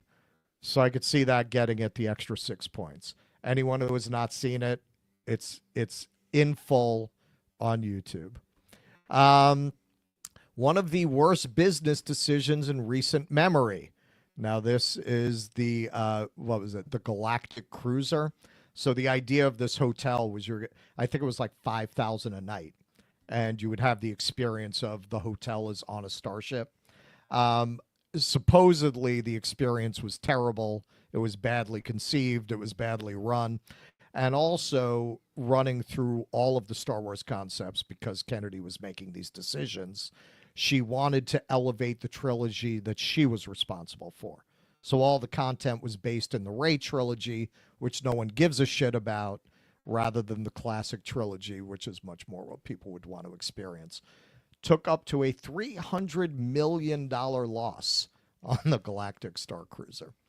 And while I'm really nitpicking here, someone on Kennedy's watch approved of a scene where toddler Leia outran 3 grown henchmen. Yes, that happened in the Obi-Wan series. If anyone has not seen it, it's best watched with yakety sax under it.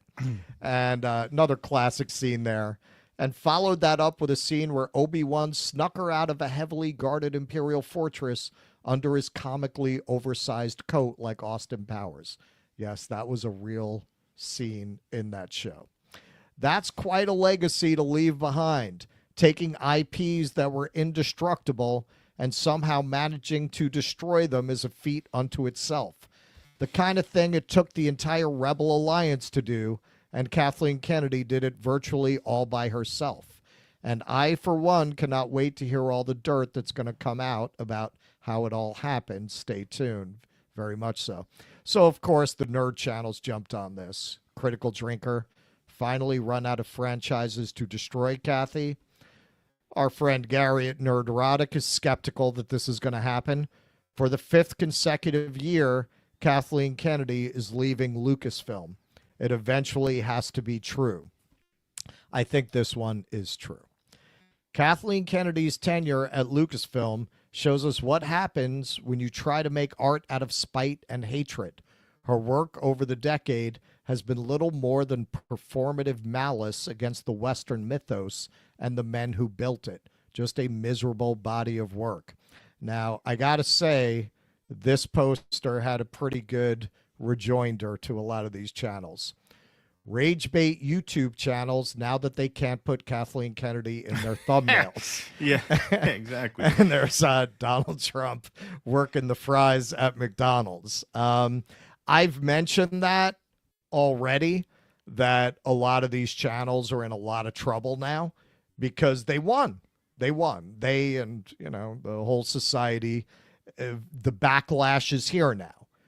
Right. Their whole content is all about hating Kathleen Kennedy and figures like Kathleen Kennedy and Rachel Zegler and Disney and woke content and woke in the games industry and uglifying females and killing Batman. That's their whole channel content. All that's going away, and it's going away fast. The best of them with the most solid audience base, like Nerdrotic, like the Critical Drinker, they'll survive. They can transition to being fan channels that just have positive takes.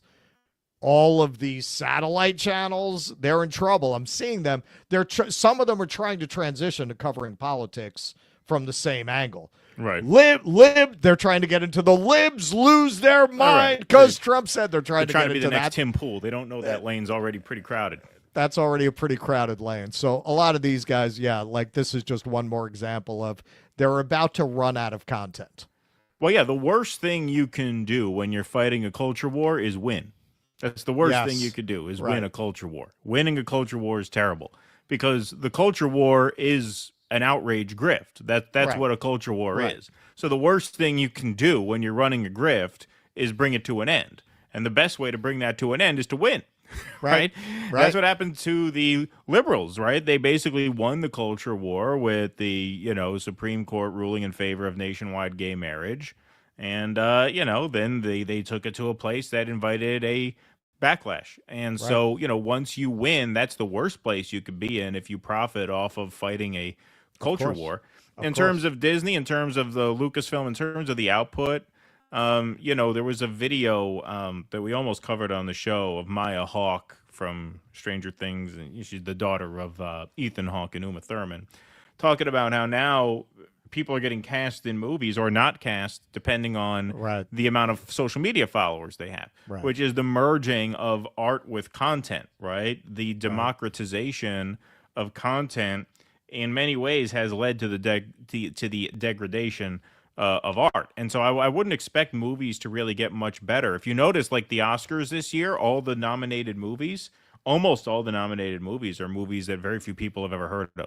I mean, Dune 2 got nominated, but The Brutalist, who's heard of that? Anora, who's heard, like a lot of these movies no one has ever heard of. Because the only stuff worth watching are, those rare sort of indie gems that come, every so often. And I'm not even saying these movies are those. They're just the best in a year where obviously the state of Hollywood is in total shambles. And so, I don't think this is going to reverse that trend. But it is an indication that a certain culture war has been largely ended, which is the worst thing for those who are fighting it. Yeah. Well, hey, man, they're going to have to compete for those McDonald's jobs with a lot of government workers now. Yeah, exactly. Yes. Winning. That's right. Christian Fortin, thanks for the $5 Canadian. Senegal votes for crying joy as the next Munich Security Conference chairman. Thank you. That's a good one. Dwayne Vogel, don't worry, they're tears of joy. Ha, ha, ha. Good one, Dwayne. Thank you very much. Virtuoso, thanks for the $10. Just to point out, RT had way more value than MSDNC's entire existence, and that got taken off American airwaves. But did you see Abby Martin, Lee Camp, and Jesse Ventura crying? Good point. Let's see. Oh, Jimmy Dore gave us a super chat. Says, I'm not watching. Just wanted to send you some dough towards you two getting collared shirts. Also very excited about the racism of MSNBC and their new look.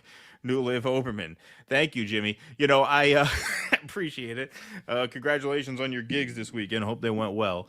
I actually changed into this shirt. Is there going to be an upcoming Jimmy Dore in Austin comedy special? Yeah. Well, no, I think I thought he wanted to film. Oh, by the way, I have my tickets for co-host, by the way. So that is booked.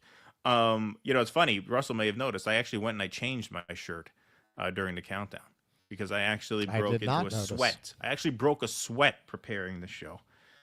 Because one of my exhibits I accidentally deleted, so I had to remake the entire MSNBC exhibit slides in the run-up to the show. That's why we were a couple minutes late.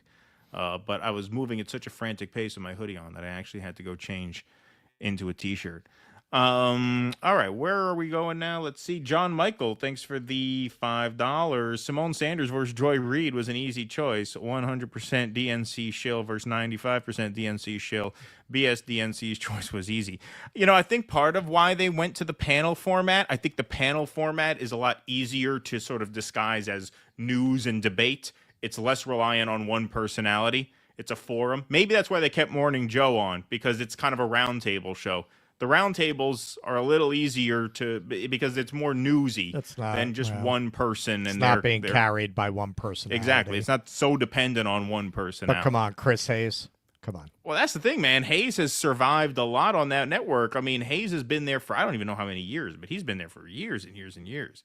Yeah, at 8 o'clock, like his time slot has never changed, and his show doesn't even really do well.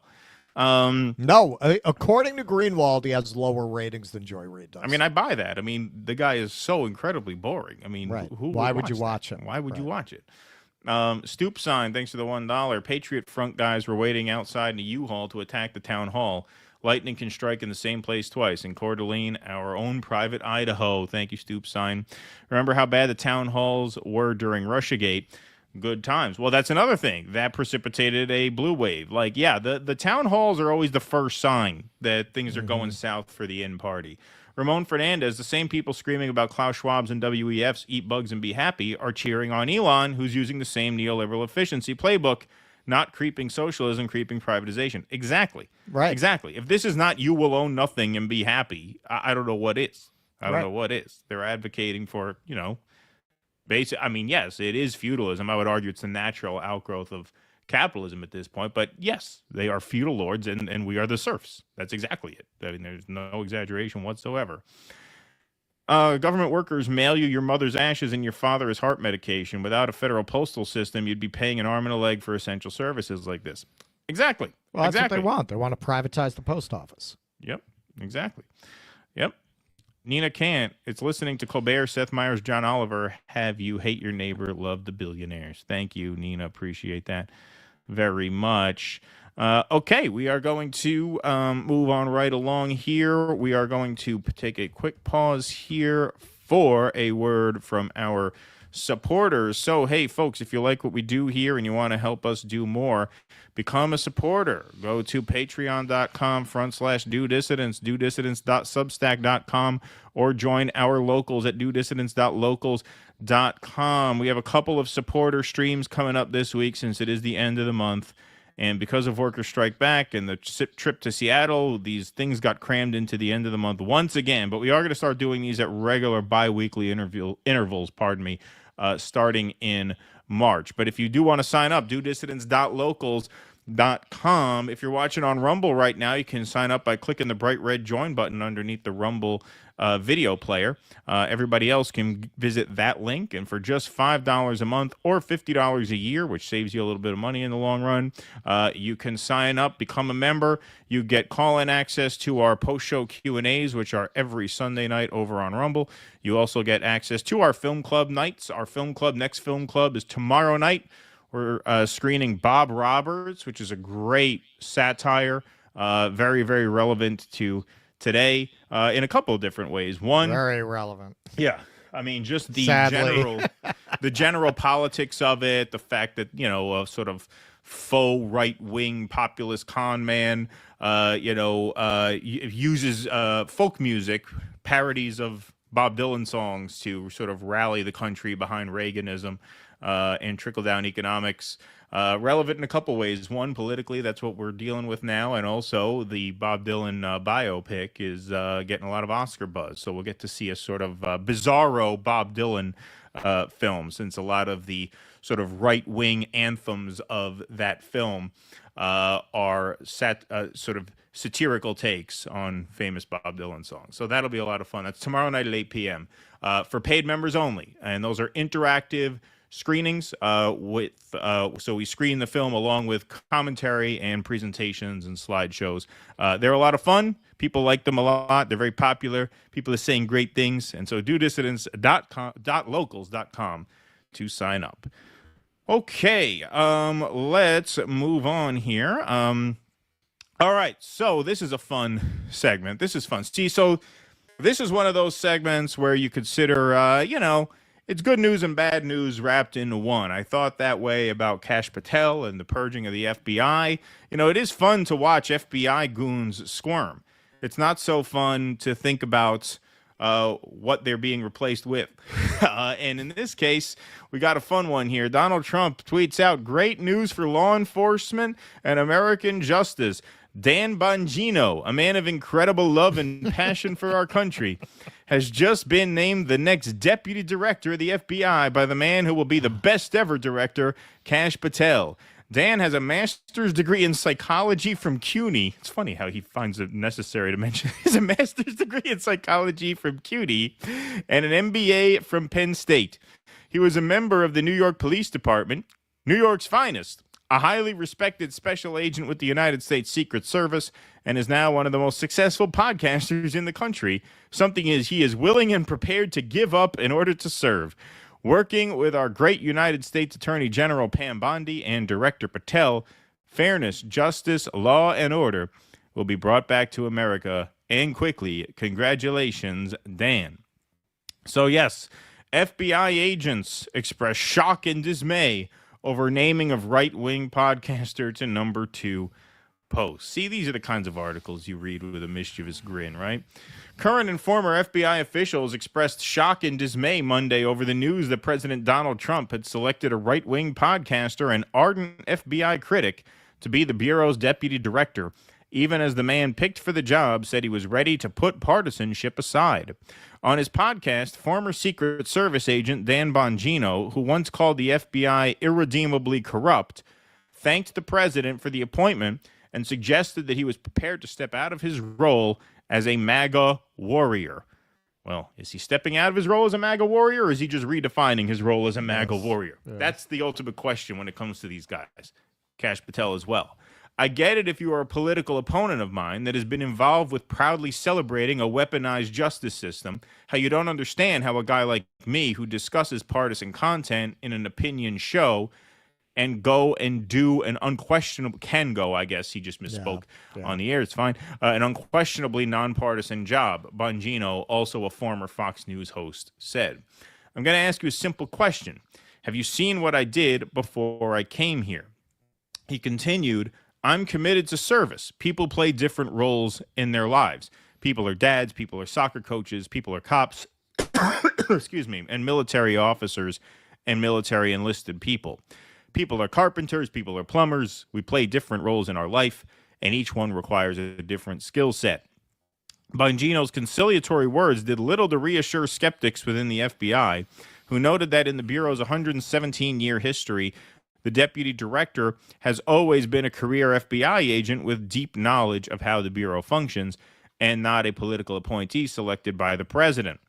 Some FBI officials consider the deputy director job more important than the director's role because the deputy oversees operations, supervises the heads of field offices, and handles some of the most sensitive intelligence in the federal government. This is beyond problematic, said Christopher O'Leary, a former senior FBI official who retired in 2023. Any hope that Kash could be steered by having experienced leaders around him is out the window. We now have 2 conspiracy theorists and election deniers running our premier law enforcement and intelligence agency. Some current FBI employees who spoke on the condition of anonymity because they are not allowed to talk to reporters were even more blunt. They said they feared Bongino's appointment spelled the end of an independent FBI and put the Bureau's fearsome investigative and intelligence capabilities in the hands of political actors with radical agendas.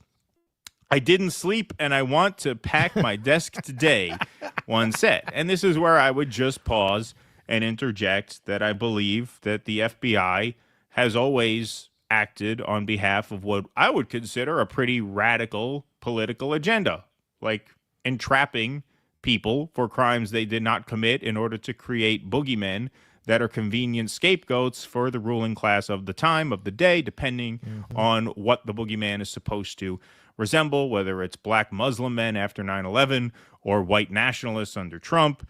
The FBI, I would argue, serves to manufacture fear and paranoia amongst the public, which is why I said when Kash Patel was hired that I revel in the misery of the old guard FBI. And to those who were sent packing, I said good riddance. But it doesn't end there. Bongino worked for 2 years for the NYPD before joining the Secret Service in 1999, where he served for 12 years. He ran unsuccessfully 3 times as a Republican candidate for office before striking out to build what has become a media empire, including one of the most popular podcasts in the U.S. That's right. He's now leaving Rumble. I hope Rumble will be okay. I guess we move up in the Rumble charts now that he's gone. That's good news for us. We're one step closer. It's like when James Brown died, everyone became one step closer to being the hardest working man in show business. Yeah. This is like we climbed the Rumble charts by one yesterday. Another FBI official said he viewed the hiring of Bongino as akin to bringing on conspiracy theorist Alex Jones or Oath Keepers leader Stuart Rhodes. Like those two men, Bongino has become known for both his loyalty to Trump and for trafficking in bizarre and unproven allegations about the FBI and the Capitol riots. Again, I really wouldn't question those final two things. He seems to have the same general take. What about chimeras? Yeah, right. Exactly. What's his stance on chimeras?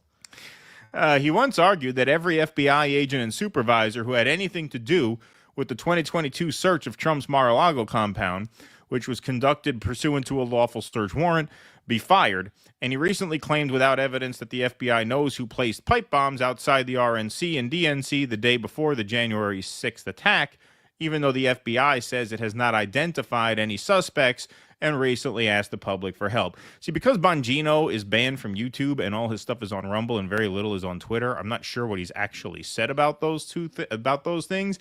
To me, what makes the pipe bomb story very suspicious is that they don't know who planted them, because they seem to know what everybody else was doing on January 6th, who they wanted to pin for conspiracy against the government, right? Every schmuck on the lawn was surveilled and photographed and found and located and charged, except for the guys who planted the bombs, right? So that's what's that is strange to me. And I think what's strange to most people, I would assume, including Dan Bongino, is that they never found whoever did that. Sure. Seems pretty suspicious to me. Yeah, they're grabbing like the bus driver from Sheboygan. Right, they know where everybody else was that day. Pictures outside. Right, exactly. Yeah, exactly. But they don't know who put those bombs there. That is very strange, I would say. So Michael Schellenberger tweets out, this tweet went mega viral, FBI whistleblower, GOB actual, whoever that is, confirmed to me that a source inside FBI said FBI employees were destroying evidence on servers and that he informed Kash Patel. I hope he, Pam Bondi, John Ratliff, Elon Musk, and Anna Paulina are preventing this. We urgently need disclosure. I don't doubt that. I think there probably is some panic amongst the rank and file now that there's a new sheriff and deputy sheriff in town who are hell-bent on sniffing out a lot of the bad actors at the FBI. Oddly enough, and this has been our big caveat with Kash Patel, my suspicion is that by bad actors, we're talking about Trump's enemies and only Trump's enemies. Do we know they're going to? Do we know there's going to be a broader anti-corruption effort at the FBI, and that the FBI will be restored? I shouldn't even say restored, transformed into something, into an instrument of fairness. I mean, that I don't really see happening. I do not see them doing anything that's going to be a threat to Trump's image, Trump's interests, Musk's interests, Mark Andreessen's interests, Mark Zuckerberg's interests. I will be shocked if they start going after allies and people who are inside the tent. But we'll see. Hey, man, I would love to be wrong about that. As would I. You know, I've mentioned Greenwald has said basically disrupting this system can you have to see that as a positive. I mean, I suppose all things considered, sure. You know, there's a certain amount of chaos involved in this kind of a broad attack on this entire system that leaves you some room for reform. I hope that reform actually happens in terms of them shredding those documents. That's consistent with what the FBI and the CIA have always done when they're on the wrong end of investigation and scrutiny. That's why we know very little of the specifics about the MKUltra program. Because once they formed the Church Committee, they destroyed almost all the evidence and documents. The only reason we know what we know about it is they couldn't hide the spending. And they were able to trace some of that back to the psychiatrists who were being paid, question them. So they've been able to piece together some of it. We'll never know the full story. So there's a long history of them anytime they're rogue agencies. Anytime they're facing accountability, they do this. They go through a mass purge of documents. I'm sure there are already things gone that we'll never find out about. Yes, indeed. Indeed. So let's take a look at some of Bongino's past statements and get a sense of what kind of deputy FBI director he might be. This is a not so subtle hint from shortly before being appointed deputy director of the FBI.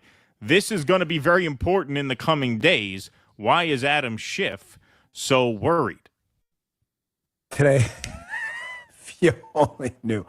You ever hear that House on Fire song? It's one of his old songs. This guy's on fire, just like the band. That house on fire. He is on fire, Schiff.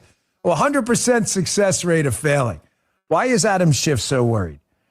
Folks, I strongly encourage you to go back and take another look today at the Russia collusion hoax. I know it's a story that's old and a lot of people want to move on. I'm going to be straight with you. I don't want to move on.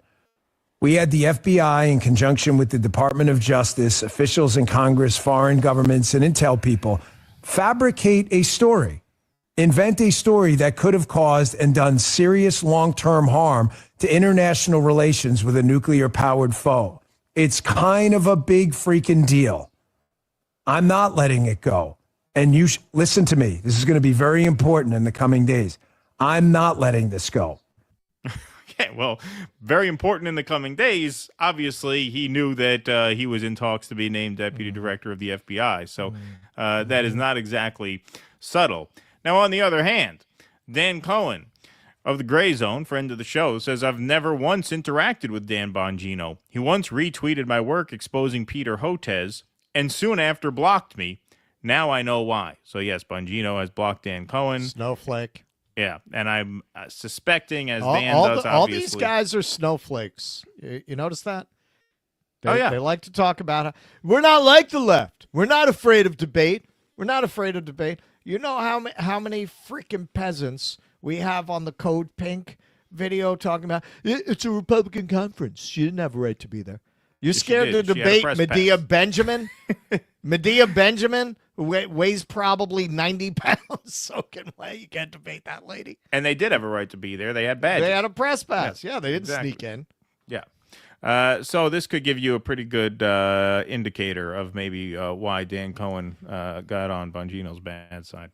That's right. What cause is dear to your heart? Cause is dear to my Israel, defense of Israel. What is number one? Defense of Israel, dear to your heart. That's right. What cause is dear to your heart? Cause is dear to my Israel, defense of Israel. That's What right, is number defense one? of Israel.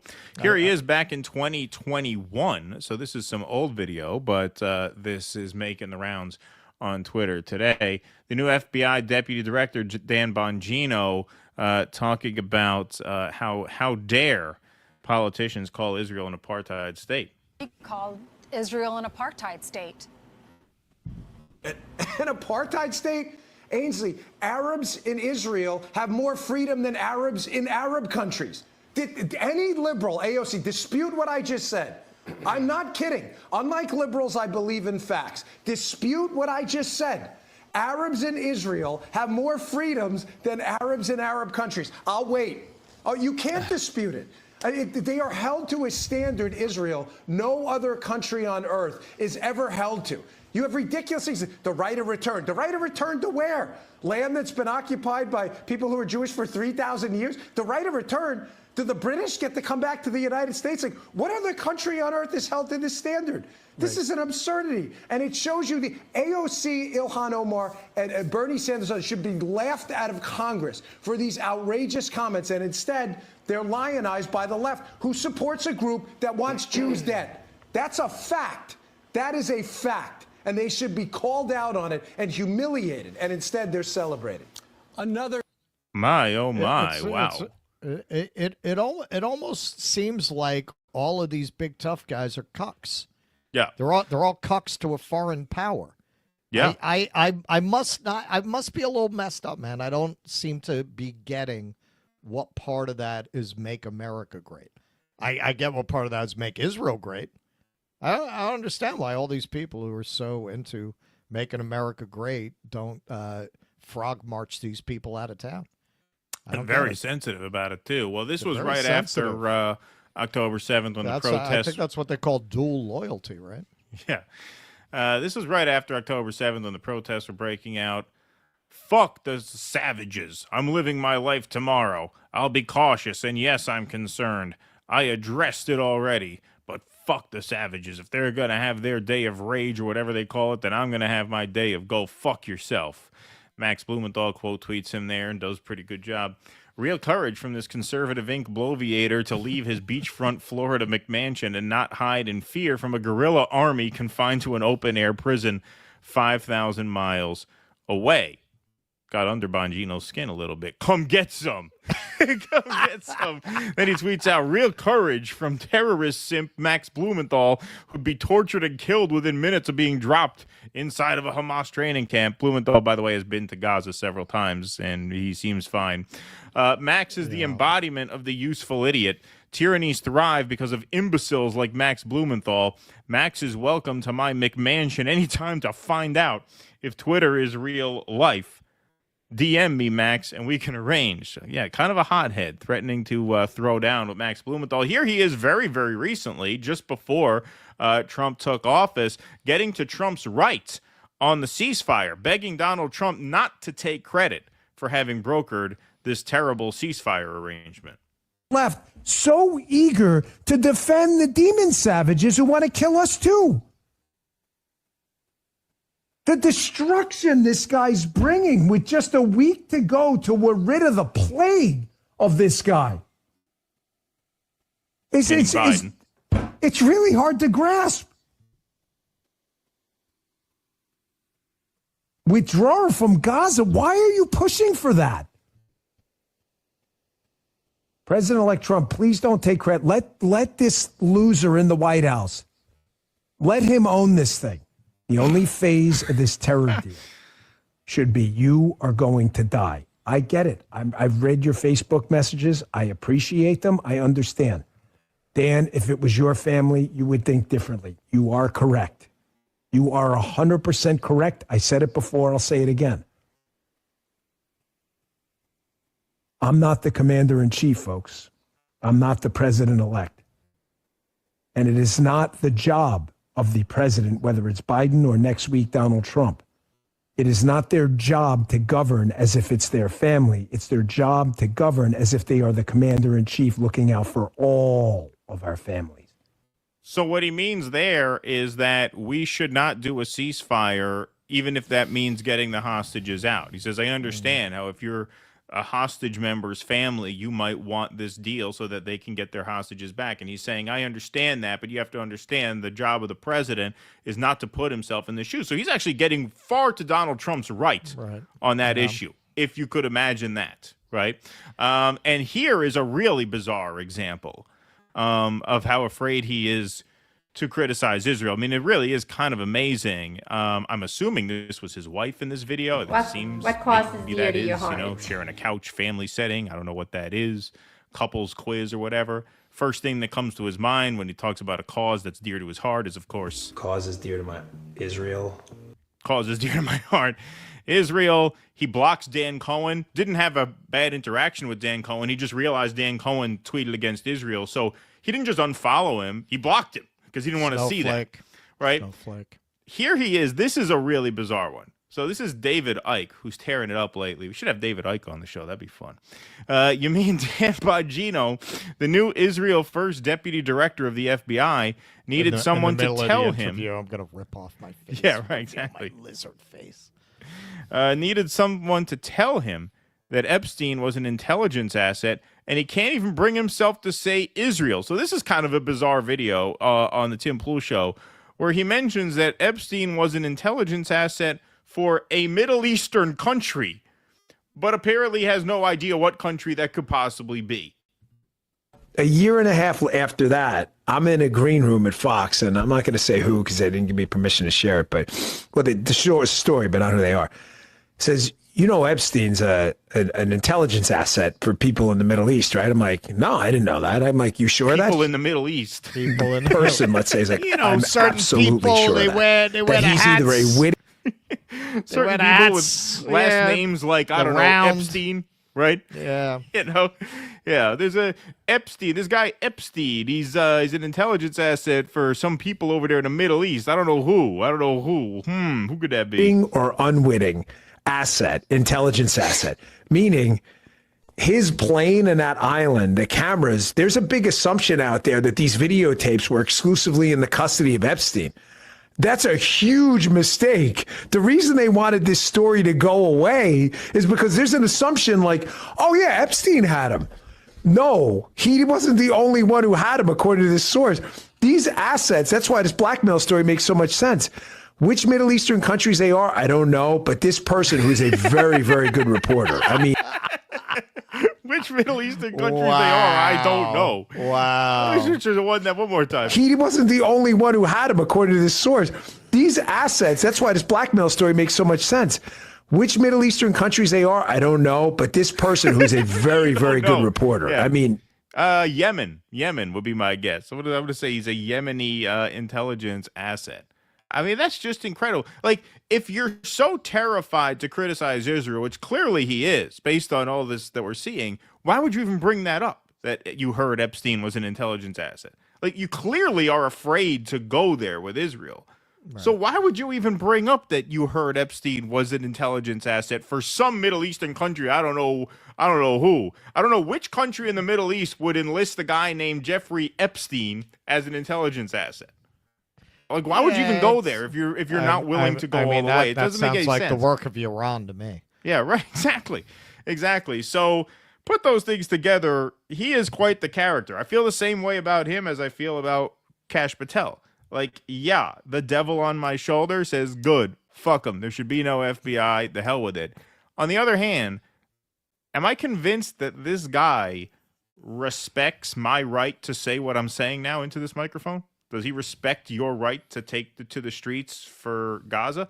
I don't think so. We know that Kash Patel doesn't. We know that Pam Bondi doesn't. We know that Donald Trump doesn't.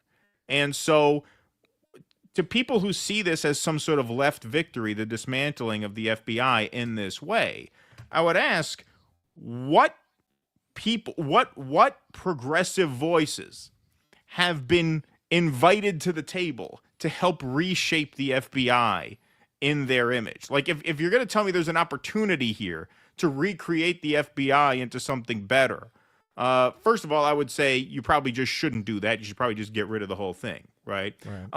But what evidence is there that anyone of any good conscience, never mind progressive politics, has been given a seat at the table, has been given a voice, has been invited to play a role in putting the FBI back together in a more positive way? I don't see any evidence of that whatsoever. In fact, I see evidence entirely in the other direction, if I'm being honest. Right? Exactly. Look, you got Kash Patel, who said we're not prioritizing Israel enough. You got Pam Bondi, who said she wants the FBI to question student protesters. Now you got this fucking fruitcake who will talk about the Epstein case without mentioning Israel, as if we don't know what Middle Eastern country. That's not clear. I think what's happening there is he's being interviewed on Timcast, right, and he's trying to show off the kind of inside knowledge he has, but then he got out over his skis and realized, oh shit, I'm telling the Epstein story. I don't want to say Israel. Right. So on the fly, he was like, yeah, some Middle Eastern country. Right. Yeah, where's your and then you got young global leader Tulsi Gabbard, who last I heard, people worried about the deep state are really worried about Davos and the young global leaders, right? That should be a mark of Cain, except when Daddy Trump names the person, all of a sudden it's not. Yeah, and she's another one. Oh, these students are being brainwashed by Islamic terrorists. And then in the next breath, they want to talk about how they're woke, which is pretty antithetical to a lot of Islamic ideology of the kind that they're describing. I don't see how they could be flying the trans flag and at the same time be indoctrinated into radical Islam, as they would suggest. Yeah, it's just a whole crew of Israel first fanatics Like, yeah, Trump is motivated by personal revenge, and a good outcome of that is, sure, man. To see Adam Schiff in handcuffs, nothing would please me more. But you're supposed to be looking only at that, and you can't look only at that. You have to look not only at what they're getting rid of, what are they going to install? What are they going to use these powers to install? In regards to getting rid of the whole FBI, look, I mean, there are functions that you need a national law enforcement agency to perform, like interstate kidnapping, and they really have done work on finding serial killers and things like that a local law enforcement agency couldn't do. But you'd have to completely reconceive the agency. Right. Now, and I think what you're getting to is, are they going to reconceive it or redirect it at different enemies? Exactly. That is the big question, and the signals so far seem to all point one way, the wrong way. Like, not only are these people, like, these people just seem openly hostile to the idea that, like, hey, students have a right to speak their mind. Like, we don't even get an hour. They don't believe that at all. They don't seem Clearly. to believe that. Right? And they're gonna justify suppressing speech by calling it terrorism. Exactly. Well, yes, that's what the Patriot Act is there for. Yep, That's what the exactly. Patriot Act is there for. They're going to, if I had to guess, they're going to weaponize the Patriot Act in the ways that people have been warning they were going to ever since it first passed. Yes, that is definitely a legitimate fear, I believe. All right, Francois Rabelais, thank you for the €5. You missed my point. The duopoly walked you into fascism. You fell for the tag team routine, focusing on the face rather than the heel in the ring. No, we did not. We just said we are focused on post-duopoly efforts and outside efforts. Ryan Spence, Firefly also had beloved female characters. Thank you, Ryan Spence. Yes, it Appreciate did. Well, that. all the weed and stuff. China has beaten the U.S. at geopolitics by having a larger proportion of federal workers in their economy than the U.S. has. That's how a mixed economy works. It targets growth in specific industries. Judy Denmark, for fuck's sake, people, it's federal workers who process your application for Social Security and disability. But who needs them or that money, right? Good point, Judy Denmark. Thank you for that. Let's have a $50 cowbell for Goombalura. Russell was spot on. Thank you. That's very kind of you. Russell was spot on regarding Seattle. As a born and raised Washingtonian, I could say that Seattle was definitely a unique place in the past. It has since devolved into another aristocratic shithole. Thank you. It's everywhere. That's It's everywhere. like every city that got noticed devolved into just being packaged and commercialized and marketed as a product. Right. Otacon, the point isn't to win culture wars, it's to have endless culture wars. Julian Assange or something like that. Yes. Thank you. Victor Shakapopoulos, guys, have you ever watched The Crimson Pirate with Burt Lancaster, 1952? Its plot is 90% the same as Star Wars, but it's taking place in the Caribbean, not in space. I have not watched that. No, I have not. Thank you for that. Appreciate that very much. Okay. What else we got here? Philip Blair says there are at least half a dozen definitions of woke, ditto, anti-woke. Would love one of your famous video essays defining these two terms. Thank you. Woke and anti-woke? I mean, I don't know. It's like passe, isn't it? You know? A little bit, I think, by now. Willie Bragg. Hey, Willie. Nice to see you. The right wing thinks class reductionism is woke. Yeah, good point, Willie. Thank you. Good to see you again. Evan Gerhardt, thanks for the $5. Trim the fat, make it into tallow, then make French fries. Maha. Thank you, Evan Gerhardt. Appreciate that very much. All right. Why don't we go on? We got one more segment. Let me do this real quick before we do that. A word from Rumble Premium.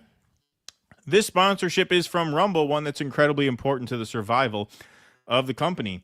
When Rumble first started in 2013, they built the platform for the small creator.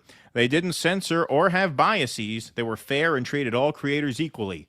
No one thought platforms would censor political conversation or censor opinions on COVID, but they did. Facebook admitted they fell to pressure from the Biden and Harris administration. Rumble did not. They held the line, and they're attacked daily for giving shows like us a voice to talk to audiences like you. They're attacked in corporate media, attacked by governments like France. They're attacked from brand advertisers who refuse to work with them. Corporate America is fighting to remove speech, while Rumble is fighting to preserve it. Rumble won't survive with brand advertisers. They don't get much of them. Watching our show on Rumble is the most they can ask from you. But if you really believe in this fight and you have the means, one major way you can help Rumble survive is by joining Rumble Premium.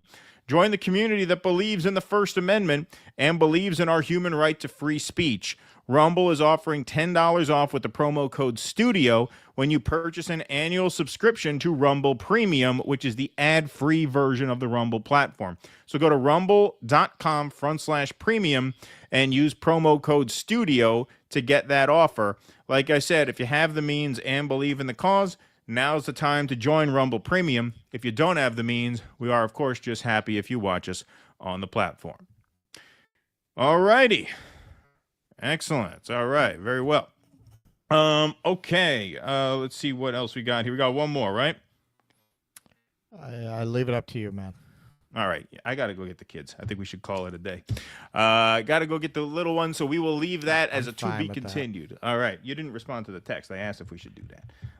But yeah, we will call it a day right there since I have children to pick up at the in-laws. We put it in our 3 hours. We're you know what we are? You know what we're doing? Today, we're going to be easy ourselves like those piece of shit government workers. Yeah, we're like federal workers. We're like today. federal workers today. Yeah, we're on the clock. We're on the clock today. Yes, indeed. All right. So, yes, that brings us to a point where we are about out of time, but we will, of course, take the last few Rumble rants and super chats. Fat, not so fat. Donald Trump, this is the greatest recession in history. Some people say it's a depression. I wouldn't say that, but some people are saying that. It's amazing how not really much about inflation. And people are starting, like the polls are starting to reflect, like they're taking polls. They say like 66% of people saying he's not doing enough to fight inflation. Now, obviously, those things are not necessarily going to turn around in a month, but you notice you've not heard really anything. You've heard a lot about deportations. You've heard a lot about how the federal workers. You've heard a lot of scapegoating. What have you seen? You've seen a lot of scapegoating of people. Not a lot of talk about the economy. Yeah, well, because they know that what they're doing, they're not actually doing anything that's going to bring down inflation. So they don't want to direct attention to it. They want to direct attention to the schmuck who puts the toner in the copy machine. Right. over at the federal office and gets you thinking about that and thinking you won something because that guy had to send a stupid email to Elon. Right, exactly. Nina Kant says, I thought you said turds of the output. Oh, do I say third of the output? Floop, is this true? Max Blumenthal has just published an article in the Gray Zone saying he was questioned by feds at Dulles Airport after he got off a flight. The speech problem isn't just in Europe. Ask Scott Ritter. Is that must have been just today, right? Honestly, I've been expecting things like that to start happening under this crew. So now, I don't see the article anywhere. I was assuming that would be on their website. No, I would imagine. I see the trans thing on the website. What? They're getting into the Bangladesh thing? Yeah. Yeah, I'm assuming I would have heard about that. That's crazy. Is this true or that's misinformation? Is that misinformation? Are you spreading dangerous misinformation? No. So it's not. Okay, so he posted this as a long form tweet. I'm assuming this will come up as an article. Yeah, but no, Blumenthal just said, why was I questioned by the feds? Wow. Okay, so now hang on. I seem to remember a lot of people screaming about the assault on speech and journalists under the Biden administration. Some of them journalists themselves who were harassed by the Biden administration. I hope they are all going to speak out for Max, because I promise you, that's not going to be the last time with this crew that you're going to have people who speak out, particularly regarding Palestine, who have this kind of a problem. I also hope all the people who were more MAGA-oriented, who spoke out about what the Biden administration was doing in Palestine. I know you guys are all going to be protesting about Dan Bongino getting this position, given that he's obviously such a rabid, foaming at the mouth Zionist fanatic. Given that you cared about this 3 months ago, I'll be very interested to see all the pro-Palestine people who were fighting against the Biden administration all speaking out against that appointment, Because why would you want a fruitcake who can't even say that Epstein was working for Israel as the assistant director of the FBI? You wouldn't want that, right? Yeah, that is amazing. We will have to look into that. But yes, obviously, and this is what's so crazy about a lot of people in this space who are softballing the guys like Kash Patel. Well, eventually they're going to come for us, and Max is in, and Max. I'm not saying Max did this, but Max is in this space. And they came for him. They could have come for you. Right. You've been at airports recently. Right. Dude, I'm all. If we had 400,000 subscribers like the Gray Zone does, they probably would have come for you. It's definitely something I've been considering as being likely in my future. Yeah. I mean, I'm not kidding. Look at what we do. Right. These guys do not believe in civil liberties. They do not believe in your right to protest. That is what is so shocking to me about so many people who not only should know better, but who specialize in issues of journalistic freedom and civil rights abuses, have been gassing up this administration and its moves as if they don't see the implications of what their actual agenda is. The enemy of your enemy is not always your friend. Yeah, as indicated pretty clearly there. Wow. I would have been shocked if it didn't happen. Like, of course these guys are going to weaponize the FBI in the other direction. Of course they're going to. Donald Trump literally pulled out Netanyahu's chair. Come on, man. Going back to what Bongino's talking about, Trump knew Epstein. There were some lawsuits against Trump from some people who claimed he was a fan of the playground. You don't know what they have on him that would make him act like that. Why, you think that's out of the realm of the possibility? Well, then let me riddle me this, okay?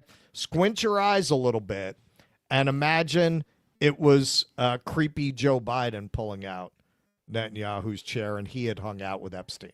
You'd immediately assume that there are tapes, right? You'd immediately assume it. So why do you assume that's not the case with Trump? Right.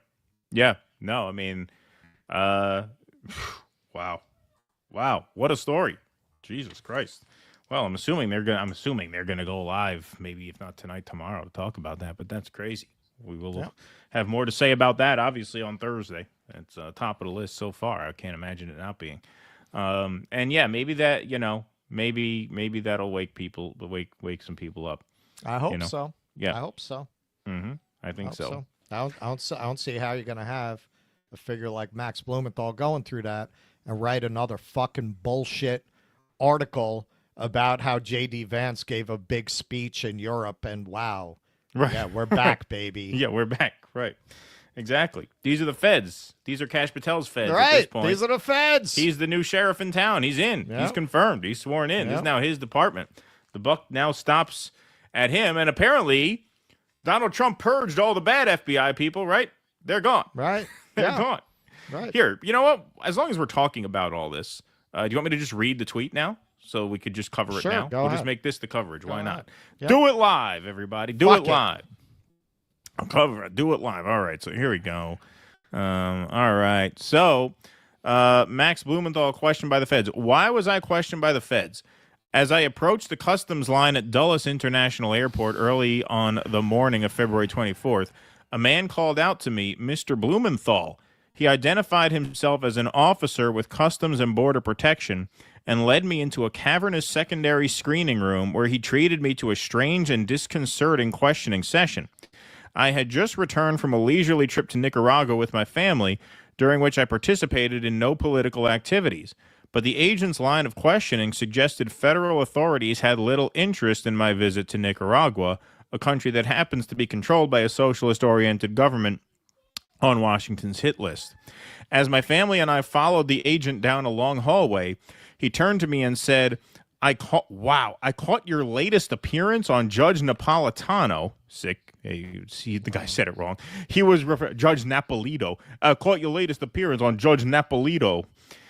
He was referring to Andrew Napolitano, a former Fox News host and jurist, who hosts a daily live stream featuring former and military intelligence officials. Sorry, I lost my place. As well as journalists like me who dissent from official national security narratives. Nearly all of my appearances on Napolitano's program, Judging Freedom, have focused on Israel's blood-soaked wars in Gaza, Lebanon, and beyond throughout the past 16 months. When I asked the agent how he liked my interview with the judge, he shrugged and declined to volunteer an opinion. Was he simply trying to warm me up for our own question and answer session, or darkly signaling to me that Big Brother was watching? This is just a friendly exchange, he insisted as we entered the cavernous secondary screening room. You're not a target or anything. Wow. So why are you questioning him? Yeah, so why are you questioning him? Why are you bringing it up? Yeah. Standing across from me at a metal desk, the agent asked me to fill out a questionnaire with my personal info and details of my trip.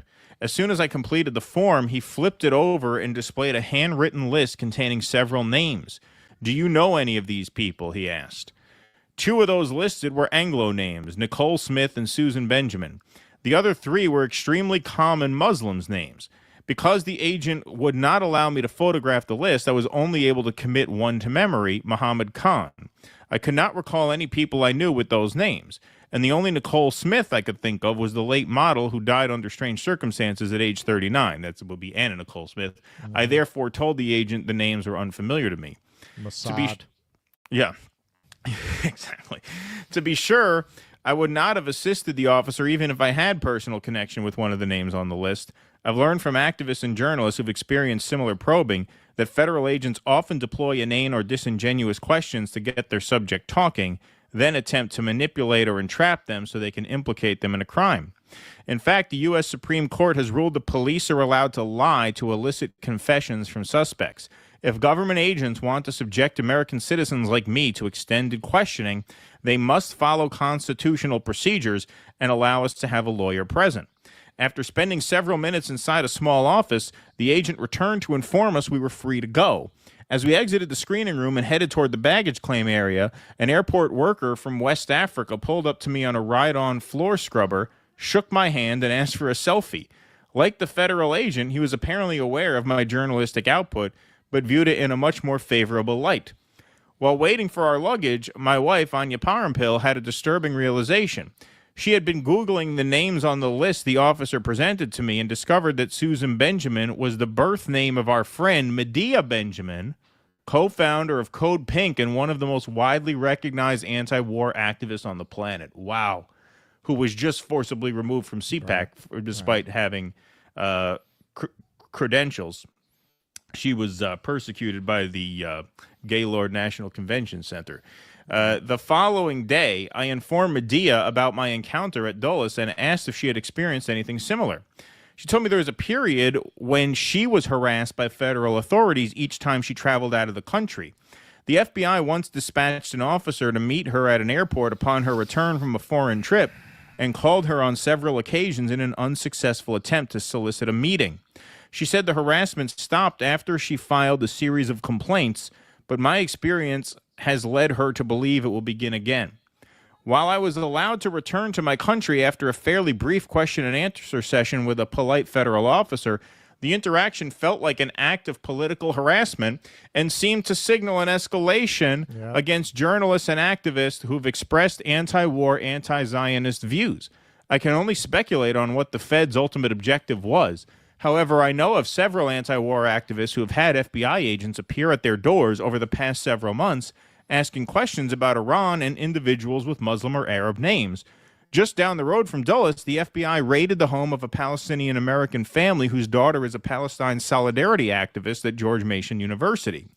Within the broader realm of Five Eyes, in European vassal states, without the same free speech protections Americans enjoy, journalists like Ali Abunimah, Asa Winstanley, and Richard Medhurst have been subjected to police raids, imprisonment, and even criminal prosecution for the opinions they've expressed on Israel-Palestine. My colleague at the Gray Zone, Kit Clarenberg, was detained by British counter-terror cops and grilled for hours about his journalism on London's machinations in Ukraine and beyond. Another one of our contributors, Jeremy Lafredo, spent several days in an Israeli prison and was ordered to self-deport after authorities falsely accused him of assisting an enemy during wartime for his journalism inside the country's occupied frontiers. In Canada, activist Yves Engler was just released from 5 days in jail after a fanatical Zionist activist, Dahlia Kurtz, accused him of hate speech for branding her a fascist. Meanwhile, Israeli Prime Minister Benjamin Netanyahu travels freely from Berlin to Washington, D.C., despite an ICC warrant for his arrest for authorizing ghastly war crimes in the besieged Gaza Strip. My experience at Dulles International Airport paled in comparison to what a growing number of journalists and activists have endured in NATO states under Zionist management. Nonetheless, it's important to document encounters like these and to prepare for future interactions that might not be as friendly. Yes, indeed. I'll like and retweet that for the cameras here, everybody. And look, Scott Ritter replies, FBI Director Cash, is this how you deal with a free press in America today? Good question, Scott. And, Scott Ritter, I say this respectfully. We've met the man several times. We've interviewed him. He's one of these guys who I think has been a little too optimistic about this whole purge, right? And it's a good sign that maybe this was a little wake-up call to him. Hey, just don't get swept up in the schadenfreude of these stooges and bad actors being shown the door. You must ask yourself, who comes next? And I'm glad he tagged Kash Patel in that tweet because, yes, you have to recognize this is now their government. It's now their government. It's now happening on their watch. The buck now stops with them. No more sleepy Joe Biden in this context. This is now theirs. They now own this, and these are their feds doing this. And of course, this was going. I mean, like we said earlier, it was shocking to me in the moment to hear it happen to Max because it just happened, but it's not surprising, really. I've been expecting it. Anyone who's been paying any attention to what these people are actually saying has been expecting it. Look, one of the first things Trump did was to sign an executive order essentially criminalizing pro-Palestine speech on college campuses. What did you think these guys were going to do with control of the Justice Department and the FBI? This is just the beginning. This is just the beginning. Anybody who connects themselves to this administration as if it's going to be some kind of a restoration of civil liberties is going to end up looking like a big fucking fool later on and a serious sellout. Yes, I agree with that 100%. All right. We got some Rumble rants there. See, it's a good thing we didn't do the Russia segment because now we were able to squeeze that in. Boom. I'll be late for my kids anyway, but I'll tell them I had a good excuse. I'm sure they'll buy it. All right. What do we got here? Ravid Laz. Guys, the people in office and corporate media are the biggest nihilistic whores. Bet your life there's a price that you can give Bongino to get a Karl Marx tattoo on his ass and sing Free Palestine. Thank you for that very much. It's on their Substack, Ray's own Substack. Yeah, they got a Substack now. I didn't even realize that, but I figured it was on his Twitter. Max and Anya and their kids all got sequestered in a back room. Wow. Yes, when a police state came after me, the so-called left-cheered them on, but I warned them. Now it's their turn, but I will defend them. I have integrity. Yes, RB does have integrity. Yes, indeed. You are the real deal. And yeah, look, I mean, we have, if you could check our back library 2022, 2023, we've defended conservatives' free speech rights many, many times on this show. More times than I can count. Because it's about the principle. It's about the principle. And these people have no principles. It's very clear Kash Patel has no principles. No. Very clear this damn Bongino guy. To the extent he has principles, they're fucking bad principles. In his hearing, he said he didn't know a podcast or his podcast he went on 8 times. Right. Yeah. Yeah. In fairness, Gaylord was a very popular and dignified upper-class name back in the day. Absolutely. Yeah, no, nothing wrong with being a Gaylord. No question. All right, let's see here. Some of my best friends are Gaylords. Yeah, yes, exactly. Some of my friends are Gaylords. Where is this? Brad Gilbert, thanks for the $2. I told you a month ago. David Icke, let's fucking go. Arian, thanks for the $1. Michael Castillo says, Russell, I wanted to see if you'd like to break bread sometime while I'm in New York. I'm in the Bronx for a week. Thanks, Michael Castillo. CEB Applejack, thanks for the $5. I fear that Glenn is going to get stuck. Aren't you going to the tour, Michael Castillo? Castillo's going to be on the tour. Are you in town for a while? I fear that Greenwald is going to get stopped too. He just interviewed Snowden. Yes, I saw that. Yeah. Dave Dillery. What did he go to Russia? He went to Russia? He must have, I would imagine. Yeah. Dave Dillery, Max Blumenthal was stopped and questioned at Dole's February 24th in the morning. He just tweeted about his experience 30 minutes ago. Thank you for that. Yes, we caught it. Thank you in the chat for being our heads up there. Appreciate that very much. All right, folks, we are going to close the lights on today's stream. That is our show. Thank you very much for being here. Film night tomorrow, 8 p.m. Bob Roberts. Sign up, dudissidents.locals.com, and you will get the email tomorrow during the day. And then we will, of course, be back on Thursday, noontime Eastern. Thank you very much for being here, everybody. Smash that like button. Oh, let's do one order of business that we got to take care of here. We do have 935 likes. So before we go,